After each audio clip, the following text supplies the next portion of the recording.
YouTube.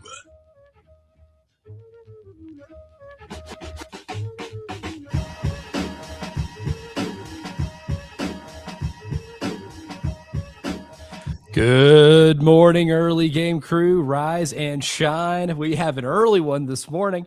I am live from Nashville, Tennessee, here for the SEC men's basketball tournament. So it is 5 o'clock local time here, but I'm happy to be with you guys. I'm Elijah Campbell again here in Nashville, Tennessee. Preston Thorne and Jen Jensen back at the home studios in Columbia, South Carolina. And we have a lot to talk about. Oh, but don't we have a lot to talk about between Lamont Paris being retained as the head basketball coach at South Carolina for men's basketball, between the baseball team dropping another one against a mid-major opponent, between Mr. Asia Wilson scoring 83 points in a basketball game last night. Oh, yeah, in the biggest trade of the NFL offseason, totally negated. Failed physical, completely negates the whole thing. We're about to get zapped like the Men in Black little light thingy, and we're all going to have to act as if it never actually happened. Preston Thorne, that's a lot to get into, but also that's why they pay us to talk about this stuff for 3 hours in the morning, not just one. Here's the issue, though. I went to sleep, and none of that happened. And then You're kidding. And all of it happened. And I'm waking up this morning, and it's like drinking water through a fire hose. I'm like, what is going on? There's so many things that are happening at one time. What is going on? Buddy. Before we get into the big story, just when it came to what happened in Miami last night, I'm sitting here. If you're watching on the stream right now, you can see that I am in an apartment. And you will notice, TV on in the background, and we're watching games last night, and my buddy Matt, who I'm staying with, goes, dude, Bam Adebayo's got 70 points in the fourth quarter. And I'm like, what? Huh? And I didn't believe it. I couldn't just take his word for it. I had to take his phone out of his hand, look at it, and then we immediately switched over to League Pass to see it with our own two eyes. And we'll get to that later in the show. But I mean, stuff happened yesterday in the world of sports that you just had to actually see to believe. It ended up being one of those nights on a random Tuesday in the middle of March. But the big news locally, though, is that Jeremiah Donati, the athletic director at South Carolina, did release a statement ahead of their game against Oklahoma in the first round of the SEC tournament today, which we'll get into the inner workings of that game next. But right now, we'll discuss the statement. Now, here is the statement, and I'll try to get through this quickly. Quote, Gamecock Nation deserves a winning men's basketball program. I understand the frustration and disappointment following the results of the past 2 seasons. Coach Paris can win here, and he has proven it. He led this program to an NCAA tournament appearance in just his second season at South Carolina and was named the 2024 SEC Coach of the Year after tying a single-season program record with 26 wins. He has proven that he can win throughout his coaching career. Our goal is to build a men's basketball program at South Carolina that is consistently competitive in the SEC and nationally. To reach our goals, it will require an increased level of investment across the program that matches these expectations. We are committed to making these critical investments. Additionally, it requires an ongoing assessment and evaluation to ensure we are moving forward and making the necessary improvements. Alongside these investments, it is my expectation that we will see significant improvements in the short term. I want to assure our fans and constituents that we will put in the work to make this a program you are proud of year in and year out. It is a rapidly changing collegiate athletics landscape, but we welcome that challenge and opportunity. End quote. Now, Preston, I don't find this to be particularly surprising. I've had a feeling this was coming. When it came to, usually like when a coaching firing happens, you kind of get an inkling of something going to happen. I never really got that in this scenario. So when it came to what's going to happen next year, and every time somebody asked me, I said, I expect him to come back until we hear, and obviously until we hear otherwise. I think Jeremiah Donati is incredibly impressed with what Lamont was able to do in year 2.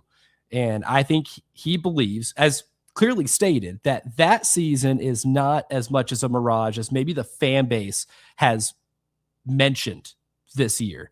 And that they hear the the concerns of fans. They see how empty the gym has been the last few games over at CLA. And instead of having to pay the buyout and replace a coaching staff and pay top dollar for a new staff, they are electing to just invest more money in the program. That's clearly going to be the next step. And we certainly saw where he acknowledged the part where if you're going to retain Lamont, you have to give him a lot more to work with. And I think that's the step in that's the direction that they are wanting to take a step towards, is seeing what he can do with more resources.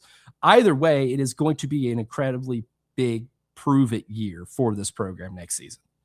Well, it says in the statement that it's going to be a big prove year. He says it in big, fancy, smancy press release words, but he says, additionally, it requires an ongoing assessment and evaluation to ensure we are moving forward and making the necessary improvements.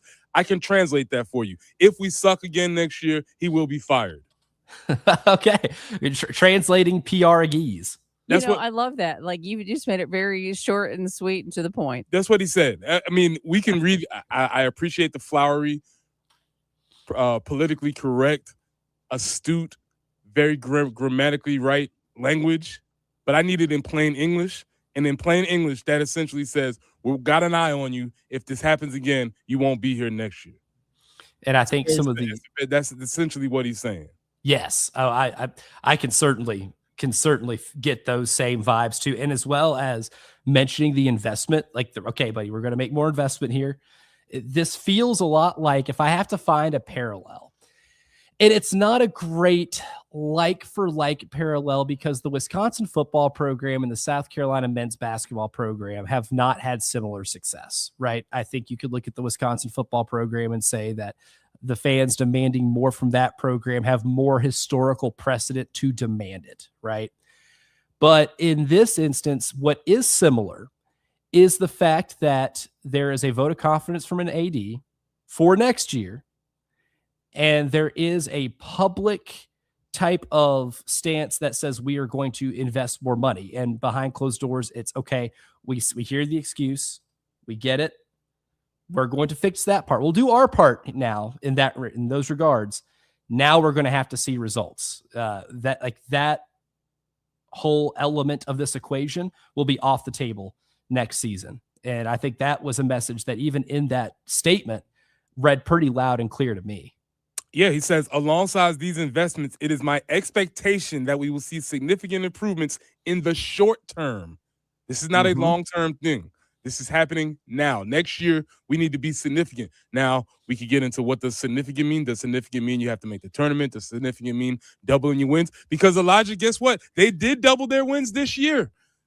In SEC play, technically speaking, that did happen. Technically speaking, Preston Thorne, they surpassed preseason expectation. So what we got to get into what does significant mean, and I guess that's on Jeremiah to feel, for that to be whatever he has to measure that by. But I think this is a very, once you read between the lines and you sort of break down and understand the context of the situation, is essentially saying we're going to give it one more shot, and if it doesn't work, we'll move on after that. When he says they're going to invest more funds, where is that coming from? Is that going to be a fan expectation, or do they say we have the funds, we are going to invest them? I think that's a great question. Elijah, you have an answer? I think you can probably allocate more in rev share. I think that's probably going to be the start, is more rev share allocation. Maybe there is going to be more of the NIL pool kind of given towards the men's basketball program. And it's not just players. This is something I thought about a lot on the drive over here. When you have 6.5 hours in the car by yourself, you think about a lot of random stuff. You can only listen to podcasts for so long, man. But I did think about this in terms of what it is you have to invest in. It's not just like players, and not even just facilities. Maybe it's technology. Maybe it's extra people on the staff, like a GM. I think one thing this team probably needs is somebody in a GM type role, whether it's something Lamont Paris wants or not. At this point, that element is no longer relevant, right? We're in a mode of fix this thing as soon as possible, because as Jeremiah Donati noted in that statement, the demands for improvement are immediate. And I think one thing that would help significantly is having somebody who is the portal evaluator, having a GM who throughout the year is constantly assessing the portal, constantly doing, advanced scouting of players, getting ahead of all of this. That way, whenever seasons end, you have a little bit more of a beat on A, what the market might look like, B, who are the players that you have evaluated that are worth getting, the ones who can prove to fit what it is you are trying to do. For example, we use Kentucky as an example all the time. They have $22.5 million to use for their roster. Clearly, they didn't spend it wisely enough. Yes, I know Kentucky's had 2 starters or projected starters who missed a majority of the season. At the same time, $22.5 million should buy you depth. And there were some misses when it comes to trying to acquire depth pieces for the University of Kentucky and that aforementioned large chunk of cash they had to work with. In this scenario, what would probably help is if you were able to land a lot of those depth pieces. And I know they have kind of like a front office. They have a little bit of a role for that. But in South Carolina's case, having that would help in terms of how you spend your money. Are you going to be able to allocate 22.5 millies to this roster? No. But can you double the investment and spend about 10? If you do, then you're going to have a lot more to work with. You're going to have to spend it wisely, and having an extra voice in the room to help you spend that wisely, who's really good at player evaluation, is mightily important. Also, maybe investing in technology. What do we talk about with the baseball team all the time, guys? We talk about the pitching lab and things of that nature. That technology exists in basketball. There are advanced scouting technologies in basketball that can tell you how many miles a player has run on the floor, right? And you do with that information what you will, or how effective they are in a pick and roll, right? How close they are to the person they're guarding when the person they're guarding shoots the basketball. There are a lot of tracking data that costs money to be able to have access to, that you will also have to invest in. So to me, it's not just an investment in the roster and the coaching staff, but it's an investment you're going to have to make in further technologies to be able to find an advantage in roster building that you clearly don't have right now. All that makes sense, Elijah, and it all is a perfectly good thing moving forward. But my question before the year ends is, what were we doing this year? Did we just walk into this year knowing that we had no opportunities to win or be successful? Jeremiah Donati was the AD. Mm-hmm. What were we doing? What was Lamont doing? What was the evaluation process? Why were we told to walk into a season where essentially they felt like they didn't make enough investment? So why should we have felt like there was enough of an investment? That's a really good question. Maybe it's one of those things that you feel like it's enough. Because, I mean, if you think about it too, I guess in this scenario, when you have the knowledge is as important as if you have it, right? Mm-hmm. I think it became abundantly clear late in the season when we were able to see the numbers, right, as to how much everybody spent roughly in terms of the NIL space in your roster construction. If I told you last offseason that South Carolina was going to quadruple their financial investment in the program, well, you would have said probably that was an investment into the program, right? That was a step in the right direction. But when I tell you after that everybody quadrupled, it doesn't seem like that big of a change. And I think that's the perspective here is you might have thought you made the investment this year. You said, okay, we will go from a little over $1 million in our pool to pay players to $5 million. And that should give us a leg up, an advantage we didn't have last year. And then you ultimately look around when kind of the numbers trickle out. Oh, shoot, we're still last. Everybody spent more. Everybody spent a lot more. And I think that's probably a wake-up call that might be needed. That's the only good explanation I have in that regards. Yeah, and it makes sense again. But if we're making another investment, everybody else is still making their investments too. So that where does that leave us? So I think this is interesting. This is at least we have an answer moving forward. But there's a lot more questions that I have. Yeah, you don't need to just spend. You need to outspend, and that is a big thing. Well, coming up next, though, the Gamecocks are on the floor tonight, and they are playing a team that was in a similar ballpark when it came to financial spending on the basketball team. They face Oklahoma. They beat them the last time they faced. What can they do to repeat that episode? We'll discuss that coming up next year in the early game. All my sports. The Game Network. 107.5 The Game in Columbia. 96.9 The Game in Charleston. 100.3 The Game in Myrtle Beach. And 100.5 The Game in Florence.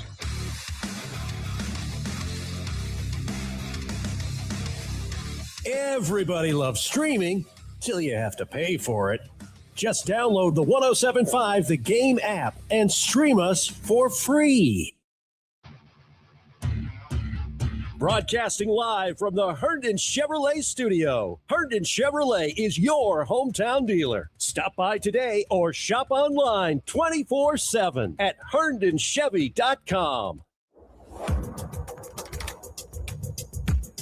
Preston here for our friends at Absolute Glass, the premier glass company of the Midlands, offering auto, home, and business glass repair. If your glass is damaged, shattered, cracked, or broken, they can handle the job. If it's a cracked windshield, no problem. They'll come out to your location and they'll replace it for you, usually for free, and they'll work directly with the insurance to take away the headache. That's right. They'll come out to wherever you are, school, home, work, it does not matter. Absolute Glass will come out to you and take care of the job for you. Now, if you're at home, you're looking to increase the value of your home, you could do that with new windows or mirrors, and Absolute Glass will come out and take care of that for you too. Windows, mirrors, shower enclosures. I say it all the time. If you can see through it, Ray and Marianne at Absolute Glass can do it. So check them out online at AbsoluteGlassInc.com. That's online at AbsoluteGlassInc.com. A better life with Dr. Sanjay Gupta. We've talked a lot about smartphones and kids. And one thing I've said a couple times is how, in the grand scheme of things, cell phones are a relatively new phenomenon. Remember that. We don't have decades of data. Still, the research we do have strongly suggests this. The longer you can wait to get your kid a phone, the better. New study out of CHOP, Children's Hospital of Philadelphia, found early adolescents who got phones at younger ages were more likely to have obesity, be depressed, and not get enough sleep.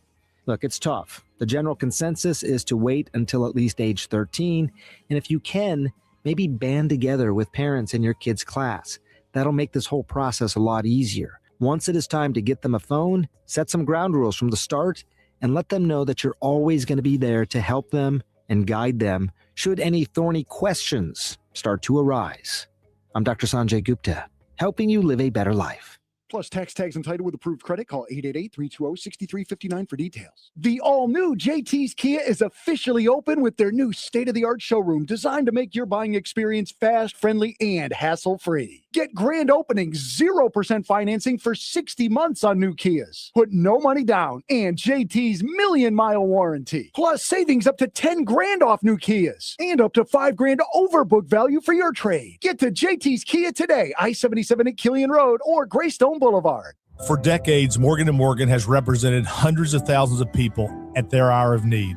Injuries on the job, car crashes, medical malpractice, and nursing home abuse, Social Security claims, dangerous drugs, and dangerous products. We became America's largest injury firm for a reason, and no firm is even close. Then we got to thinking, what if we could prevent these terrible events before they occurred? So we built the AI-powered People Protector. Simply visit peopleprotector.com and type in the product you have questions about before you buy it. Children's toys and accessories, cars, drugs, products, you name it, we got it. With our success, we decided to pay it forward for all of America. Our way of saying thank you for your trust all these years. Morgan & Morgan, protecting America. And if you've already been injured, just visit us at forthepeople.com. Joe Standifer, Esquire, 11915 Plaza Drive, Suite 301, Murrells Inlet, South Carolina, 29576. Looking for a dealership that treats you like family? Come to Herndon Chevrolet, where we've been proudly serving Lexington and the Midlands for over 50 years. Whether you're shopping for a new or pre-owned vehicle or just need expert service, you'll find it all right here. Shop online anytime at HerndonChevy.com or stop by and see why Herndon Chevrolet makes you smile. Herndon Chevrolet, Herndon makes you wanna smile, smile. It's the Game Network Traffic Report from the Schroeder's Towing Traffic Center. Broken down and need a tow or even free signage for your lot? Dial pound 250 and use keyword tow truck today. Monticello Road near Winterwood Road, an accident has been reported. Things moving along fairly well across the Midlands, except in that area. Breezy and warm today, man. It's going to be very spring-like. 89 for the high. Cools down a little bit tomorrow. Rain and 70. 67 with sunshine on Friday. We'll be in the mid-70s for the weekend. And then it gets a little bit cooler next week. So we'll kind of soak all this in while we can. Right now, though, we are sitting at 58 on 107.5 The Game.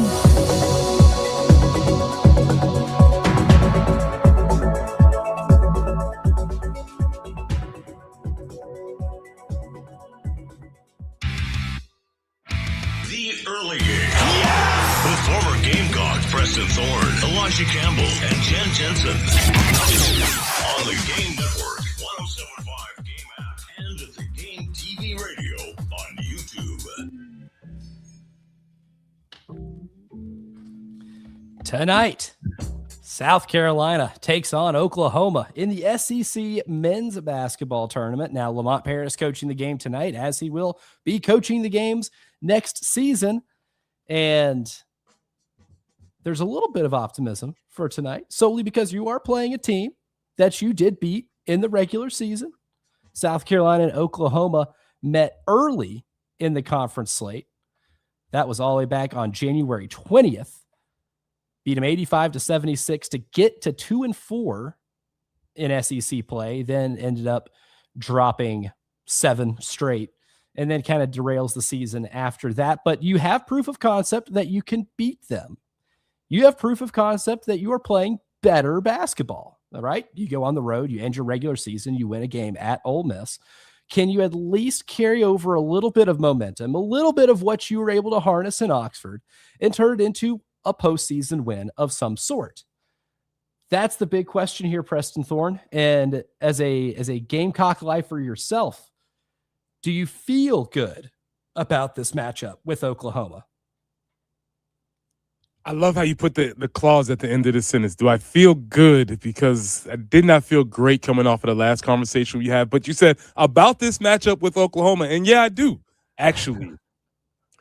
Now, there's not many other teams in the SEC that I would feel good playing against. But as you stated, they are in our neighborhood. They are highly gettable, and we've gotten them before. And we're coming off of a little bit of bit of momentum with the Michi win against Ole Miss. So I feel as good as I've maybe felt all year about the basketball team going into an SEC game. And that's what at least gives us a little more intrigue. Now, if you had gone to Ole Miss and just got, smacked across the face, you probably wouldn't feel good about this. You'd probably at the point of like, let's just get this thing over with. But there are probably some Gamecock fans that do still feel that way. Mm-hmm. But at the same time, if you at least, just love watching Gamecock basketball, and we've had several people that have texted or called in, even in games like the Florida or Arkansas game where you did get blown out of the water, say that they either stayed up all, late into the night to be able to watch the whole thing. And I certainly respect that level of loyalty, but this could give you a good feeling, because I think this is a very winnable game. Oklahoma's been really up and down. You've seen bad Oklahoma this year. They did start 1-9, I believe, in conference play. They've played a lot better as of late. They have wins against, in that little mini winning streak that they have to end the season. They have 2 wins against shoe-in tournament teams, which is going to be Missouri and Texas. Now, Missouri is maybe one of the more Jekyll and Hyde-ish teams in the SEC.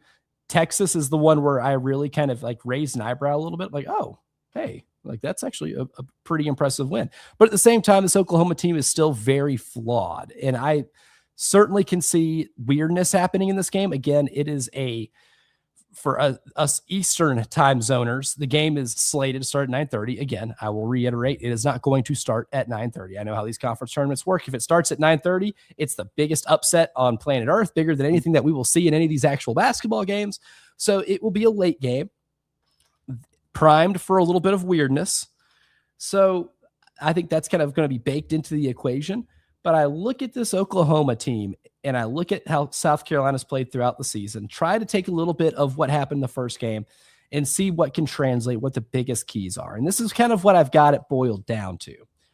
One is just to run Nigel Pack off the 3-point line. Nigel Pack is a 3-point shooter and a 3-point shooter only. If you want him to shoot anything other than threes, I am sorry. Now, he has taken 225 of those. He's taken 154 twos. He's only taken 46 free throws. I think that tells you about maybe his driving to the basket aggressiveness. Running him off the free throw line or 3-point line is going to be mightily important in this game. You got a little bit lucky in the game at CLA earlier this year where he did go 0 for 7 from 3. Now, it wasn't complete luck because I would say there were a good handful of those shots that were genuinely contested, and they were good contested shots. But a couple of them he did have clean looks and just missed. You can't bank on him missing clean looks. You're going to have to find a way to run him off the 3-point line and make him put the ball on the floor. Which means aggressive closeouts, maybe top locking the action, meaning if he's going for a dribble handoff, playing on his outside shoulder, forcing him to have to cut backdoor and see if he ends up catching a pass in the lane, see if he can do anything with it. I could live with maybe him hitting some floaters or things in the lane. You don't want to end up looking at the box score tonight after the game and saying, oh, damn, Nigel Pack hit 8 threes. You got to run him off the line because that is clearly, I think, the biggest point of emphasis for Oklahoma's offense is getting that guy 3-point looks. Oklahoma also has an incredibly low assist rate, Preston Thorne. I think the big thing is if you do what most Lamont Paris teams have done a pretty good job of since his time coaching here, and it's finding a way to chest the ball, stay in front of the ball, and be able to guard the ball one-on-one incredibly well, right? They don't generate a ton of points off of their passes. They have a sub 50% assist rate, which is below the top 250 in college basketball. They don't rely a lot on catch and shoots. Almost all of their catch and shoots are probably Nigel Pack threes or 3-point jumpers. When they go into the lane, they're trying to do it off the dribble. Can you stay between ball and man well enough in this game to make them have to create open shots with their passes? That's a huge part in this game to me. And then only because we've seen it a lot more in the last month and some change, Meechie takeover time needs to last 40 minutes. And that man needs to get to the free throw line. He's second in SEC play in fouls drawn per 40 minutes. He is 6th in the SEC during SEC play this year at free throw rate. He needs to be as aggressive as possible. And knowing that this could very well be his last college basketball game, I expect him to be incredibly aggressive. Does he harness that and turn it into a lot of free throws? Does he harness that and turn it into a lot of opportunities at the basket? That is positive. If he doesn't harness it well and there's a little too much of a nervous energy because it could potentially be his last college basketball game and it results in turnovers or maybe some off-target passes that don't create good shots, or maybe rushed attempts at the basket or rushed 3-point attempts that might lead to bad field goal percentage, then it's a detriment. But I think it begins and ends on offense with how aggressive Meechie's going to be tonight. So you gave 2 defensive keys. You gave 1 offensive key. That being said, my whole thing this year has been Meechie +1. Do you have a inkling of who the +1 might be tonight?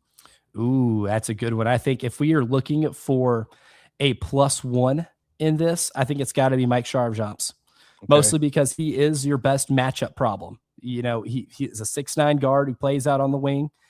We see him when he wants to, when he's locked in and engaged, he's going to be able to get his shot off over, almost anybody. He's really good at attacking the basket when he's really engaged. I think you need to get maximum Mike tonight. And if you get maximum Mike to the tune of 15 to 16 points, then you're probably in really good shape. But this is maybe a game where I think he's probably at a good matchup advantage. Maybe more so than, I guess, other players on the floor. That is tonight. That is going to be, I believe, on SEC Network. I am double checking that right now. Yes, it is going to be on the SEC Network again, an estimated tip-off time of 9:30. But coming up next, there was a game played in Gamecock Athletics last night, and it was a not-so-chill result. We'll tell you exactly what happened and give you our thoughts on what it means for the future for Gamecock baseball next here on the Early Game. Wow, what a play. The Game Network. Columbia, Charleston, Florence, and Myrtle Beach. This hour of in-show listening on 107.5 The Game is sponsored by QC Kinetics in West Columbia. The non-surgical. Request your consultation today at qckinetics.com. All right, guys, maybe you're feeling like you lost your edge. Brain falls has you struggling to focus. You're thinking it might be because we sprung the clocks forward and you're not getting enough sleep. That might be true, but also it might be low testosterone. And the folks at the men's clinic can help you with that. That's Dr. Dan Baltnight, who's a respected local physician. He'll get to the bottom of why you're feeling the way you're feeling. This isn't some nameless, faceless online clinic that you just give all your numbers to and they spit back information at you. No, Dr. Dan Baltnight delivers personally tailored treatment programs based on your labs and symptoms. And those labs and symptoms, they are absolutely free. Your initial consultation with Dr. Dan Baltnight is free. Get your T levels checked. You have nothing to lose and everything to gain. So call him at 803-875-MENS. That's 803-875-MENS. Or visit them at mensclinicsc.com. Sponsored by SC Education Lottery. The Powerball jackpot for Wednesday is $58 million.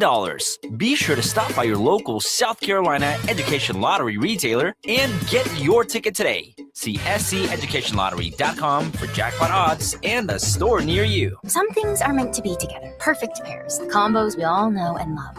Like beaches and sand in your toes. A good book and the park. Or sleepy mornings and Mickey D's. It's undeniable. My personal favorite pair to help me start the day? The toasty $2.69 sausage McMuffin with egg paired with a $2 any size iced coffee. With 20 grams of protein in one sandwich and bold coffee to power my day, there's no doubt I'd call it the perfect McDonald's match. Ba-da-ba-ba-ba. Prices and participation may vary. Cannot be combined with any other offer or combo meal. Plus tax tags entitled with approved credit. Call 888-320-6359 for details. The all-new JT's Kia is officially open with their new state-of-the-art showroom designed to make your buying experience fast, friendly, and hassle-free. Get grand opening 0% financing for 60 months on new Kias. Put no money down and JT's million-mile warranty. Plus savings up to 10 grand off new Kias and up to 5 grand over book value for your trade. Get to JT's Kia today, I-77 at Killian Road or Greystone Boulevard. Hey, this is Jen Jensen for CHW Cabinetry. My family is using CHW Cabinetry, and they are fantastic to work with. They make sure you're satisfied with every step of the process. Not only do their photorealistic renderings show exactly what your new space will look like, their job site guarantees everyone is on the same page, literally. Experience the CHW difference for yourself. Go to chwcabinetry.com to see more or call them at 803-520-6837 and be sure to tell them Jen Jensen sent you. CHW Cabinetry, passion from inspiration to installation. Are you a small business owner, a church, or other entity in need of a new HVAC system? AAA Heating and Air has exciting news for you. AAA Heating and Air now offers financing to qualified organizations to aid them in installing a new light commercial HVAC system. It's as easy as calling 803-677-1500 for a quote or finding them online at callAAAtoday.com. Tell them Jay Phillips with 107.5 sent you. AAA Air when you need us. AAA Heating and Air. Sponsored by Woodman Life, protecting hardworking families with life insurance. Every hardworking American deserves to leave a legacy, regardless of their paycheck. We offer life insurance policies for a variety of budgets. Protect your family and your legacy. Get a quote at woodmanlife.org. Woodman Life is the brand name for Women of the World Life Insurance Society in Omaha, Nebraska. Ad number A0138. There's a new kind of welcome waiting for you at the Haven Harley-Davidson, and right now is the perfect time to ride. For a limited time, get 0 down, 2.5% APR, and up to $2,500 in customer cash on the 2025 Road Glide, Street Glide, and Street Glide Ultra. For riders navigating a bit of transition right now, know there's always a place to land. If you're looking for a place that rides with you, supports you, and knows what your Harley means to you, the Haven Harley-Davidson would be honored to be part of your journey. Discover more at 866-768-5095 or thehavenharley.com.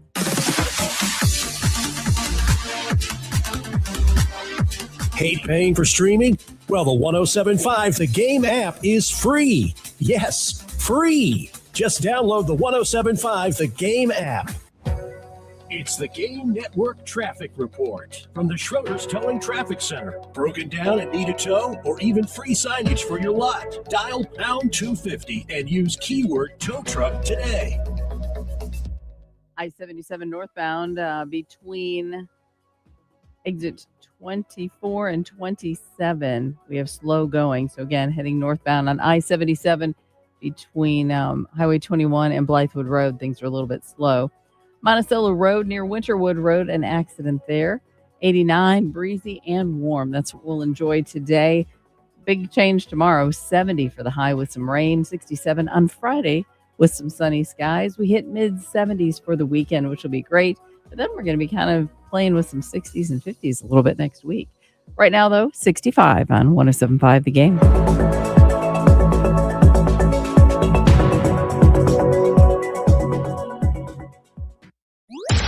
early game with former Gamecock Preston Thorne, Elijah Campbell, and Jen Jensen on the Game Network, 107.5 Game app, and at the Game TV radio on YouTube. Preston, Jen, do you guys like Ronnie Millsap?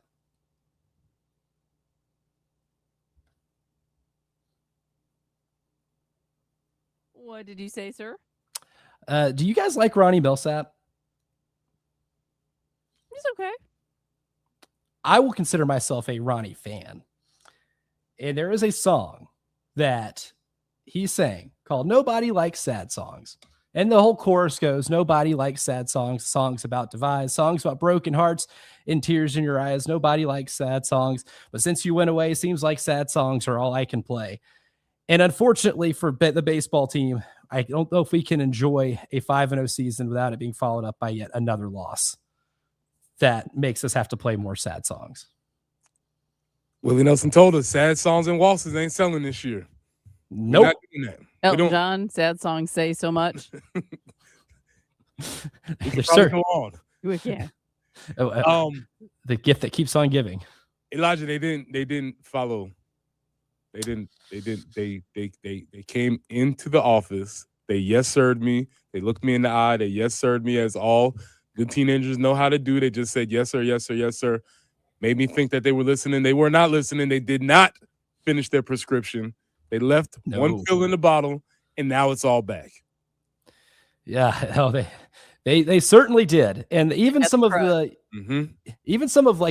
long-term medication that we have prescribed, right? Like before the season, my whole thing was don't walk batters. And there's a lot of things that we could get to in an 8-3 loss to the Citadel on the road, in which you had as many errors as hits.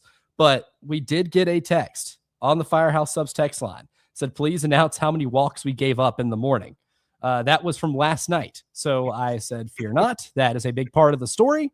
So the official number, there's a good news and bad news thing here. Good news, you did strike out 11 batters. The bad news is you walked 9 of them. You gave up a walk per 9 innings. You gave up 7 hits in the game. You gave up 16 walks and hits in this game. Not good for the old whip, right? In terms of walks, hits per innings pitched. And walks are the big thing. That was kind of my biggest thing with this pitching staff to start the year, were the number of walks that you had, right? I can live with if somebody just gets a really good hit and they're able to put the ball in the outfield, they hit it where they ain't, and they're stringing together hits because they're a really good hitting team. You're just naturally going to face that, given the schedule that you play in the Southeastern Conference. You'll be playing some daunting lineups this year. That's not a fact that is foreign to anybody around here. But if you're just giving away free passes and you are making the mistakes on your own, you're only going to compound those problems. We saw it firsthand last year. We've seen it at times this year. And last night was another example as to what happens when you give up 9 free passes. And look, Logan Prisco's had some good innings.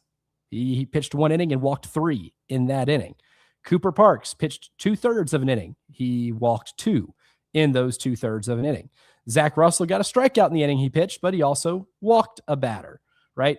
There's way too many lines like that. And when it comes down to just taking care of what you can take care of, controlling the controllables, I think 4 errors in the field and 9 walks are going to be a total non-starter every single time.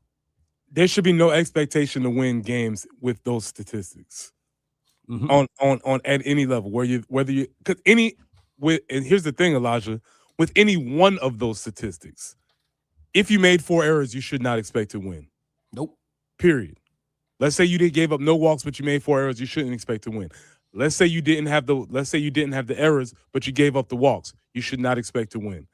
Let's say you didn't do either one of those, and then you had the power numbers that the Citadel had against them, hitting, I believe they hit at least 2 home runs. You might not expect to win. And then here's the third one, which came out of nowhere, and it kind of made my heart smile a little bit, Elijah. the Citadel's playing small ball. 7 stolen bases. Oh, I do love small ball. And, I do love small ball. And 2 bunts. So they're running you ragged all kinds of ways. They're bunting, they're stealing bases, they're hitting the ball out the park. By no form or fashion should you expect to win when a team executing and doing these types of things to you. So yeah, this is a very discouraging loss because again, you get into that situation where you're not just plugging one hole. There's several different things that go wrong at the same time, and there should really be no expectation to win if any one of those things happen. It's a non-negotiable, man. I think like those like walks and errors are the ultimate baseball non-negotiables in any game, and that's what makes this so frustrating. Could you maybe have lived with if it was? I mean, we might keep using Queens as an example of where, yeah, they hit a lot of really good balls. Their defensive players were making incredible plays, and you got baseballed. But like we've mentioned before, you can only get baseballed so many times before the larger sample size suggests that you are just getting beat by these teams. And it's not just like, again, we've seen a lot of examples in college baseball this year where mid-majors are beating SEC teams, and we can count a lot of them, but we'll go back to the point of those teams have maybe earned the grace period, right? This team doesn't have that same level of trust with their fan base because of what we saw last year. And it's not just that it happened once or twice. Now the losses have mounted to Northern Kentucky, Army, Queens, and now the Citadel. It's not ideal. And in a few of those instances, it's you beating yourself or the bats not showing up too. Look, it's one thing to lose a game by just beating yourself by walking batters and, botching balls in the field. It's another thing too when your batting doesn't help complement anything and get you back into the game. Outside of Will Craddock, I will exempt Will Craddock from that, from the bats part, because he did hit 2 home runs.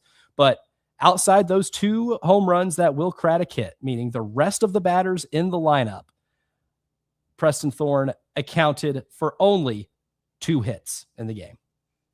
2. Yeah. Not great at math, but that does not equal a very high percentage, average, whip, or any other fancy analytic that you want to run out for baseball. I imagine none of them are good. Yeah, I'm not really good at math either. I have displayed that on this program a few times. When it comes to like quick mental math, I'm about as flawed as it could possibly be. But I can interpret some vague data and tell you that the conclusion is not good. Mm-hmm. And that's all I need to know. I don't need it much further analysis than that. That's good enough for me. It's just a whole big level of not good. And I mean, it's really concerning now that you're going into SEC play. And I don't even want to broach the discussion of, did you look ahead to Florida or anything like that? It shouldn't matter. Like none of that should matter at all at this point. And I think one of the most discouraging thing is, you get Alex Philpott back, he's missed the season so far. He gets the start last night and doesn't make it out of the first inning. Mm-hmm. Strikes out a batter, walks a batter, gives up 2 earned runs, and only faces 5 batters on the night. And in those 2 runs he gave up, it was a bomb too, right? And that was a guy that you brought in the transfer portal with the expectation that he would be one of those power arms that you were looking for. And you can't tell me that the starting pitcher, the midweek starting pitcher for the Citadel, is more talented than anybody on your roster. They may be good, but in terms of raw talent, you are going to have an advantage against every one of these teams that you play, from the SoCon or the Big South or insert mid-major conference here. It's a contrast of 2 weeks. Last week you did what you needed to. Did you make some mistakes? Did you accomplish all the specific objectives of the game? No, but you won the games. You did what you were supposed to. Last night, not so much, and it is not a very encouraging sign going into the Florida series this weekend as they travel to Gainesville. They'll play that first one on Friday. But coming up next, something did happen in the National Basketball Association. A Mr. Asia Wilson did something that you literally have to see to believe, and we're going to discuss that next here in the early game.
so much more beyond the playing field.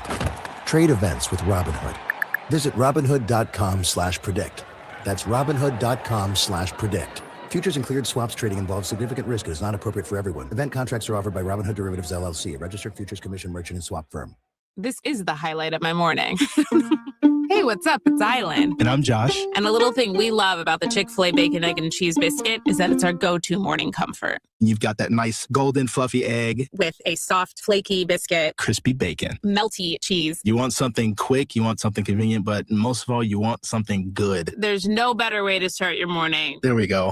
Start off the morning with a Chick-fil-A Bacon, Egg, and Cheese Biscuit with Simply Orange Juice. Order on the Chick-fil-A app today. Real guests paid for their testimonials. It's your captain speaking. To the passenger with the Mirror Fast soft chews, smart move. No way am I letting travel constipation ruin this trip. Can't blame you. Mirror Fast works fast, but without the harsh side effects. Since I'm such a smart traveler, can I move to first class? No. Close the curtain, girl. From the makers of Miralax, new Mirafast soft chews work naturally with your body in as little as 30 minutes to give you a comfortable go on the go. Find Mirafast today at your local retailer. Use as directed for occasional constipation. Contains magnesium hydroxide. Ever notice how your floors still look dirty, even after you mop? Yeah, what's up with that? Swiffer Power Mop gives you a deeper clean you can actually see. I'm listening. Unlike string mops, Swiffer Power Mop absorbs more dirt and locks it away, even in those hard-to-reach spots. Like behind the toilet? Exactly. The new micro scrubbers deliver thousands of tiny deep cleaning actions, so your floors look, smell, and feel clean. Bye-bye, dirty floors. Hello, Swiffer Power Mop. Try the Swiffer Power Mop. Love it or your money back. It's your captain speaking. To the passenger with the Mirror Fast soft chews, smart move. No way am I letting travel constipation ruin this trip. Can't blame you. Mirror Fast works fast, but without the harsh side effects. Since I'm such a smart traveler, can I move to first class? No. Close the curtain, girl. From the makers of Miralax, new Mirafast soft chews work naturally with your body in as little as 30 minutes to give you a comfortable go on the go. Find Mirafast today at your local retailer. Use as directed for occasional constipation. Contains magnesium hydroxide. Ever notice how your floors still look dirty, even after you mop? Yeah, what's up with that? Swiffer Power Mop gives you a deeper clean you can actually see. I'm listening. Unlike string mops, Swiffer Power Mop absorbs more dirt and locks it away, even in those hard-to-reach spots. Like behind the toilet? Exactly. The new micro scrubbers deliver thousands of tiny deep cleaning actions, so your floors look, smell, and feel clean. Bye-bye, dirty floors. Hello, Swiffer Power Mop. Try the Swiffer Power Mop. Love it or your money back. The Early Game. With former Gamecocks Preston Thorne, Elijah Campbell, and Jen Jensen. On the Game Network, 107.5 Game app, and the Game TV radio on YouTube.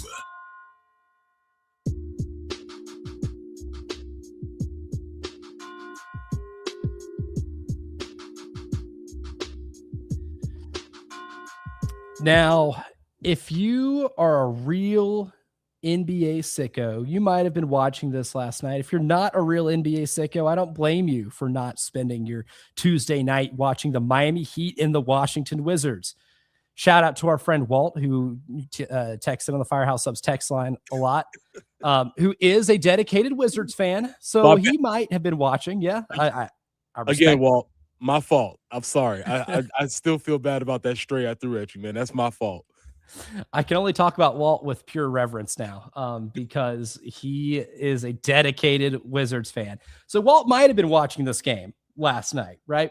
But if you weren't, then you might have missed this. If we can get cut 10, Jen Jensen. 82 points. Mama, we feel your joy. The second highest scoring game in NBA history.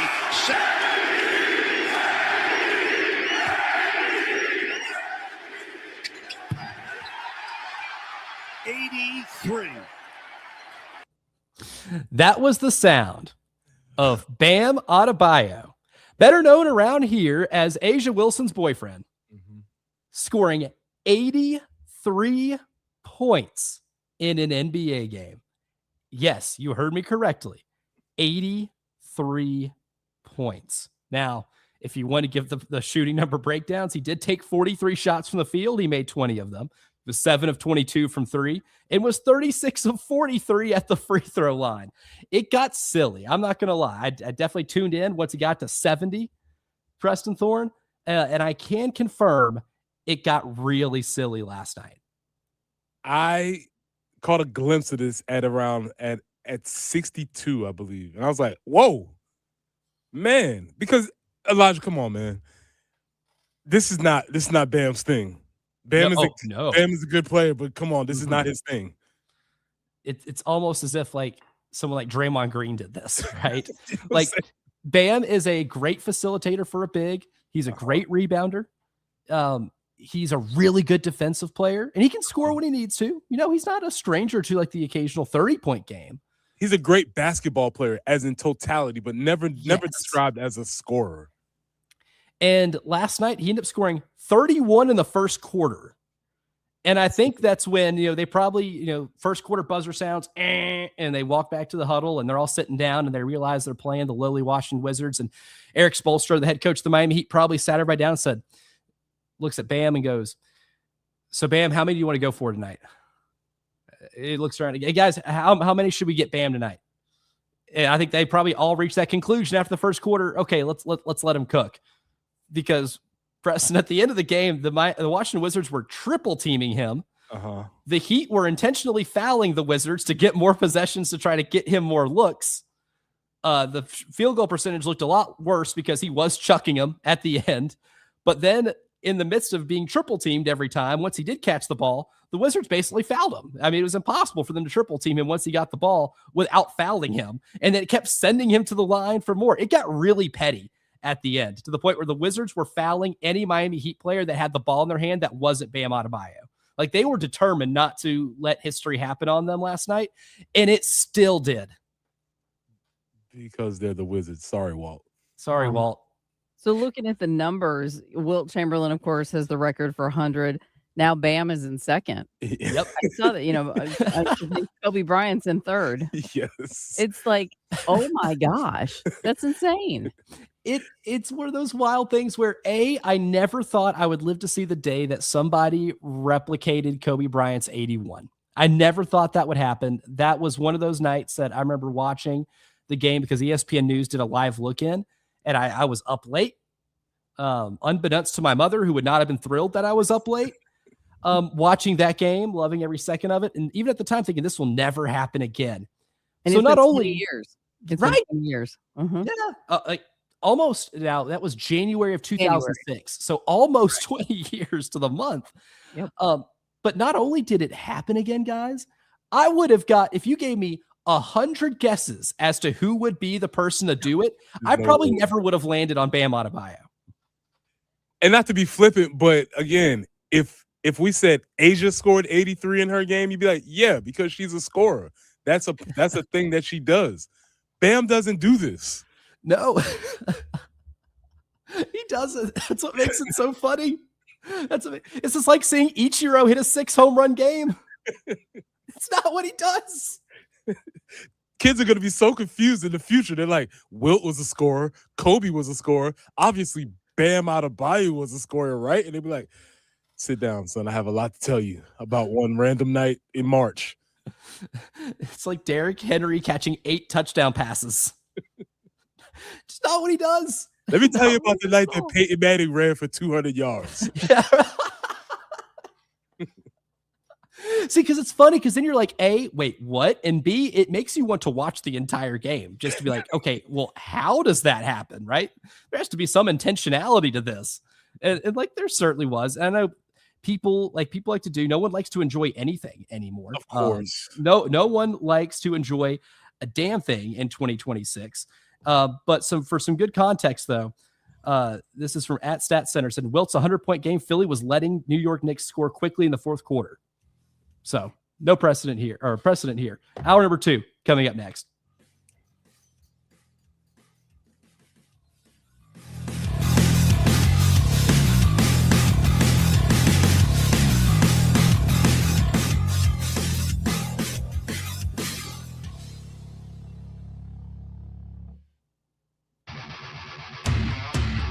Broadcasting live from the Herndon Chevrolet studio. Herndon Chevrolet is your hometown dealer. Stop by today or shop online 24/7 at herndonchevy.com. Sponsored by the Blood Connection.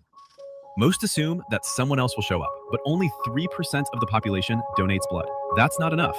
Make the call to give and save a life. Donate blood with the Blood Connection, your community blood center.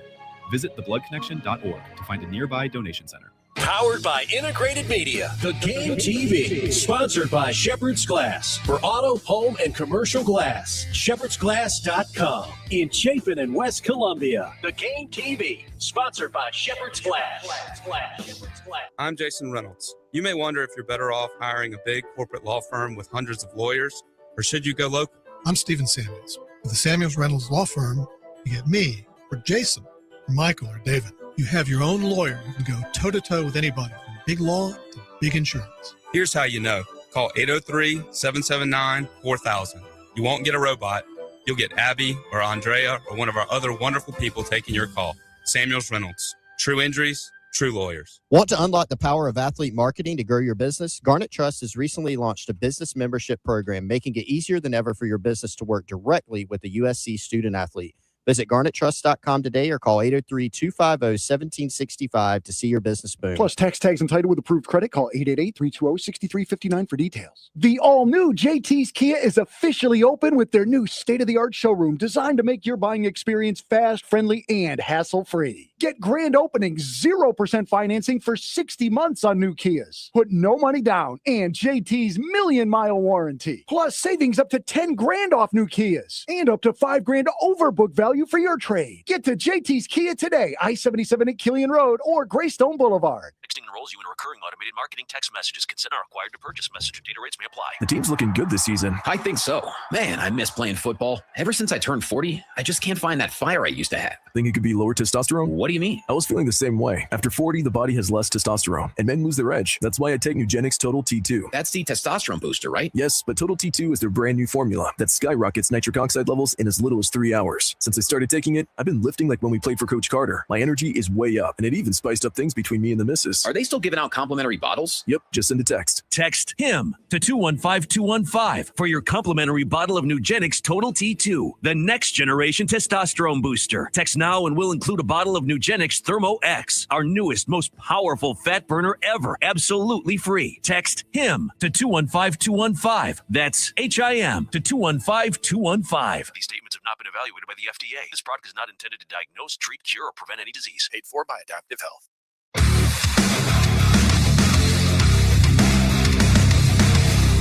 Everybody loves streaming till you have to pay for it. Just download the 107.5 The Game app and stream us for free. It's the Game Network Traffic Report from the Schroeder's Towing Traffic Center. Broken down and need a tow or even free signage for your lot? Dial pound 250 and use keyword tow truck today. In Gilbert Shore Road at Highway 378, there's a car versus deer incident, so be careful there. Monticello Road near Winterwood Road, an accident in progress, and working one Highway 302 at South Lake Drive.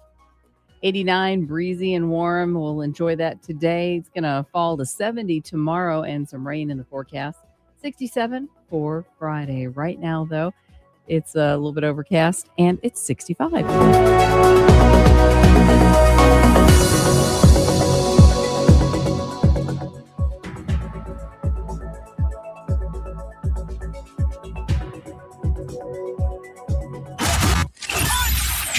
For the Gamecocks, 107.5 The Game, WNKT, Eastover, Columbia, a Cumulus media station. The Early Game with former Gamecock Preston Thorne, Elijah Campbell. Let's get it. Jen Jensen.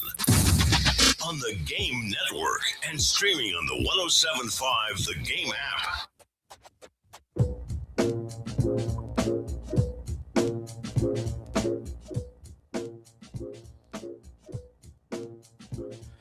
Hour number 2 of the early game starts right now. I'm Elijah Campbell, live in Nashville, Tennessee. Preston Thorne, Jen Jensen, back at the home studios in Columbia, South Carolina. And man, Already 1 hour through an action-packed show. There's still so much more to get to. I feel like we've only scratched the surface as to what has happened in sports this week, because in this segment, we will react to the big news in the NFL last night. But before we do that, we will go out to the AAA Heating and Air phone lines. Our pal Ray has joined us this morning. Good morning, Ray. Welcome to the early game, my friend. Good morning, Preston, Jen, Elijah. Elijah, it must be nice to be in your old stomping ground, huh? It's not bad. Honestly, I'm doing the show from my best friend's apartment. We got to hang out last night and watch hoops. So we don't get to see each other very often. I'm getting lunch with my siblings later in the week. So it's nice to get to see a lot of people that I miss in my daily life. I won't lie to you. Yeah, that's wonderful. Man, I tell you guys, I'd love to be able to call on this show, and I really would. I'm not a doom and gloom type of guy at all. I'd love to be able to call in and talk about how good our men's sports programs are. Man, I would love to talk about our baseball program, our basketball program, our football program, all that stuff. Really love to do it. But guys, the thing that's really hit me hard, Preston, you know how sometimes you want to believe something isn't that way. It can't be. You want to be optimistic, but then reality kind of hits you hard. We don't have the money. I mean, either it's been mismanaged. I do think Ray made some bad decisions and contract extensions.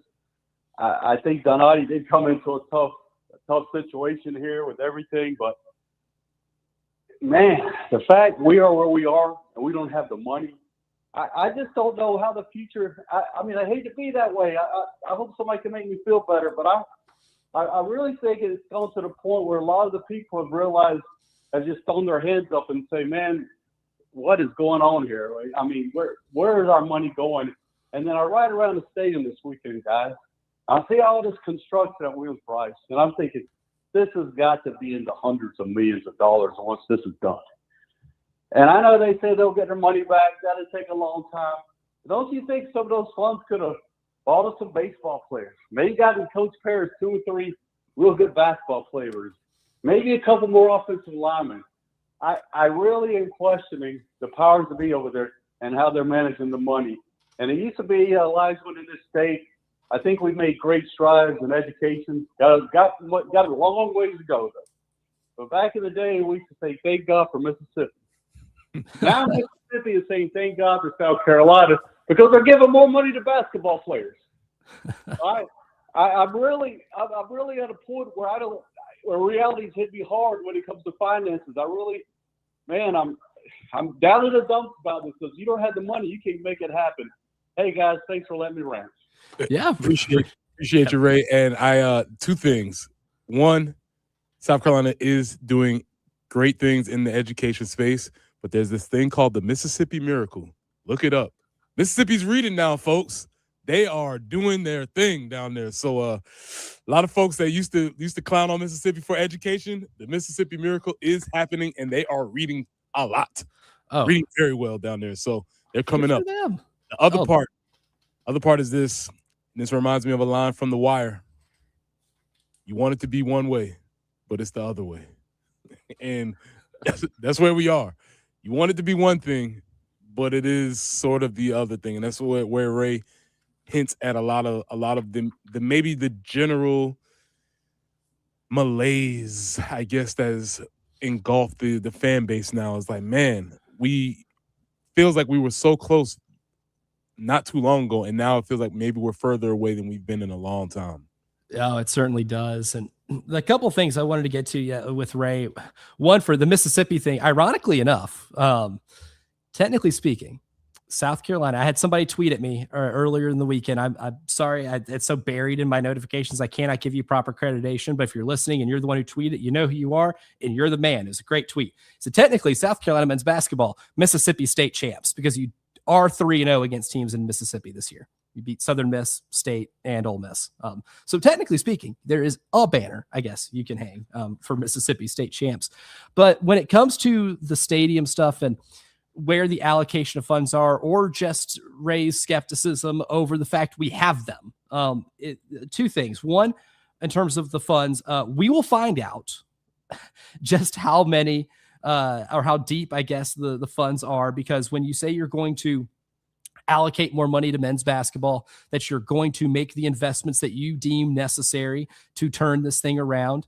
Again, I mentioned in the first hour that you quadrupled your basketball spending from the offseason in 24-25 into 25-26. Quadrupled it. That was still not enough to get out of the last place slot in the SEC because everybody is investing more. If you say what you said yesterday in terms of retaining Lamont Paris, and instead of being at a smidge over $5 million for your roster building allocation, you throw in 2 more additional millions of dollars, and now you're at 7. If you're still last, that's probably proof you just don't have it the way everybody else has it, right? I think that's when we can start using context clues to say, okay, maybe you just don't have it at that point. And then I think there'd be a lot of credence to what Ray says. I think Ray's theory there will be either validated or kind of debunked, depending on how much more they're able to give to it. And when it comes to the football stadium upgrade and the money that's being spent there, I understand certainly the feeling, because, I mean, you drive by, you look, and you're like, that's very expensive. That's a pretty penny, right? I don't think our pal Melanie Lake, who won the $425 from the Crescent Construction Grand Slam giveaway, would be able to pay for that with her $425, right? I think you need a little more than $425.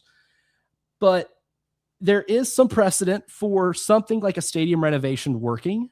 I look here in the city that I'm sitting in right now, Nashville, for Vanderbilt. That stadium was the dump of all dumps. Trust me, someone who was here and covered games in that stadium, it was butt, as the kids would say. And they took a bunch of cranes to it. They took a bunch of wrecking balls to it. They completely transformed it. Again, before that stadium renovation, that stadium wasn't touched since 1984. That is how pretty much neglected it was. And it has helped bring in a lot more new revenue. And you've seen kind of the rise in Vanderbilt athletics, even in just the last 2 years, whether it be the football team winning 10 games this past year, whether it be the men's basketball team getting off to an incredibly hot start, and they're about to have back-to-back NCAA tournament appearances, something that their men's basketball team hadn't done really since Kevin Stallings was coaching them. And even then, it wasn't as consistent, right? We'll see what Byington does in the next few years, but you've seen what they've done with their women's basketball program. Their baseball program is still top-notch. It is a rising athletic department, and I do firmly believe that the renovations to the stadium and the ability to attract in fans with deeper wallets does help in that regard, right? It helped them there. Jeremiah Donati, when he was on with myself and Jay, when I was still doing, the post-game show with our boy Jay Phillips, he did mention that like the stadium upgrades at a place like TCU helped out a ton. And if you bring in that extra revenue, it does help to be able to reallocate that towards players. So like there's precedent for that to help out your athletic department. Maybe even if there is some short-term sting. And I think right now we're maybe feeling some of that short-term sting, but those are the two thoughts that I have, I guess, on Ray's call right there. And so, as I said, last night I went to sleep. Bam had 60 points, and also Max Crosby was playing for the Raiders. And then I woke up this morning, and that's not true anymore. What is going on? Oh, buddy. What's so funny in terms of that one? Again, two things happened last night that you needed extra verification. You need like a mental 2-step verification to discover that it's real. So for that one, just to tell you where I was last night, my friend Matt and I, we went out to dinner. We're eating food, and he gets a screen grab from one of his buddies from some random app that says Max Crosby no longer a Raven, trade has been nixed. And I'm like, okay, well, until ESPN reports it, I don't believe that. No one fails the physical, right? Like, how rare is it that someone fails the physical, whether it's a blockbuster trade or a trade for a random player, that anybody fails the physical? I think the last time I remember this happening in pro sports was when the Lakers traded for Mark Williams.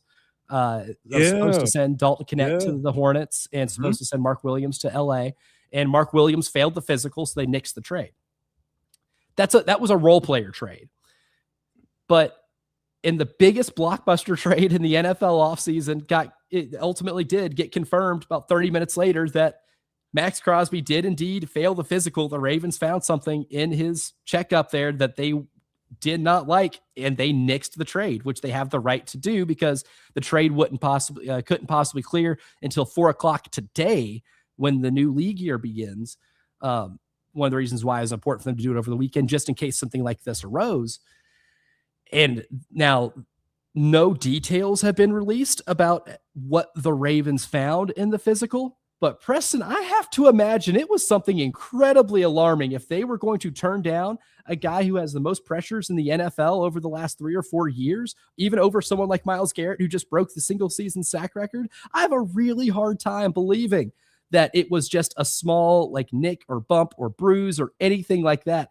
They had to have found something that was just so alarming that they turned down the chance to get one of the league's premier pass rushers for a team that couldn't get to the quarterback if their life depended on it.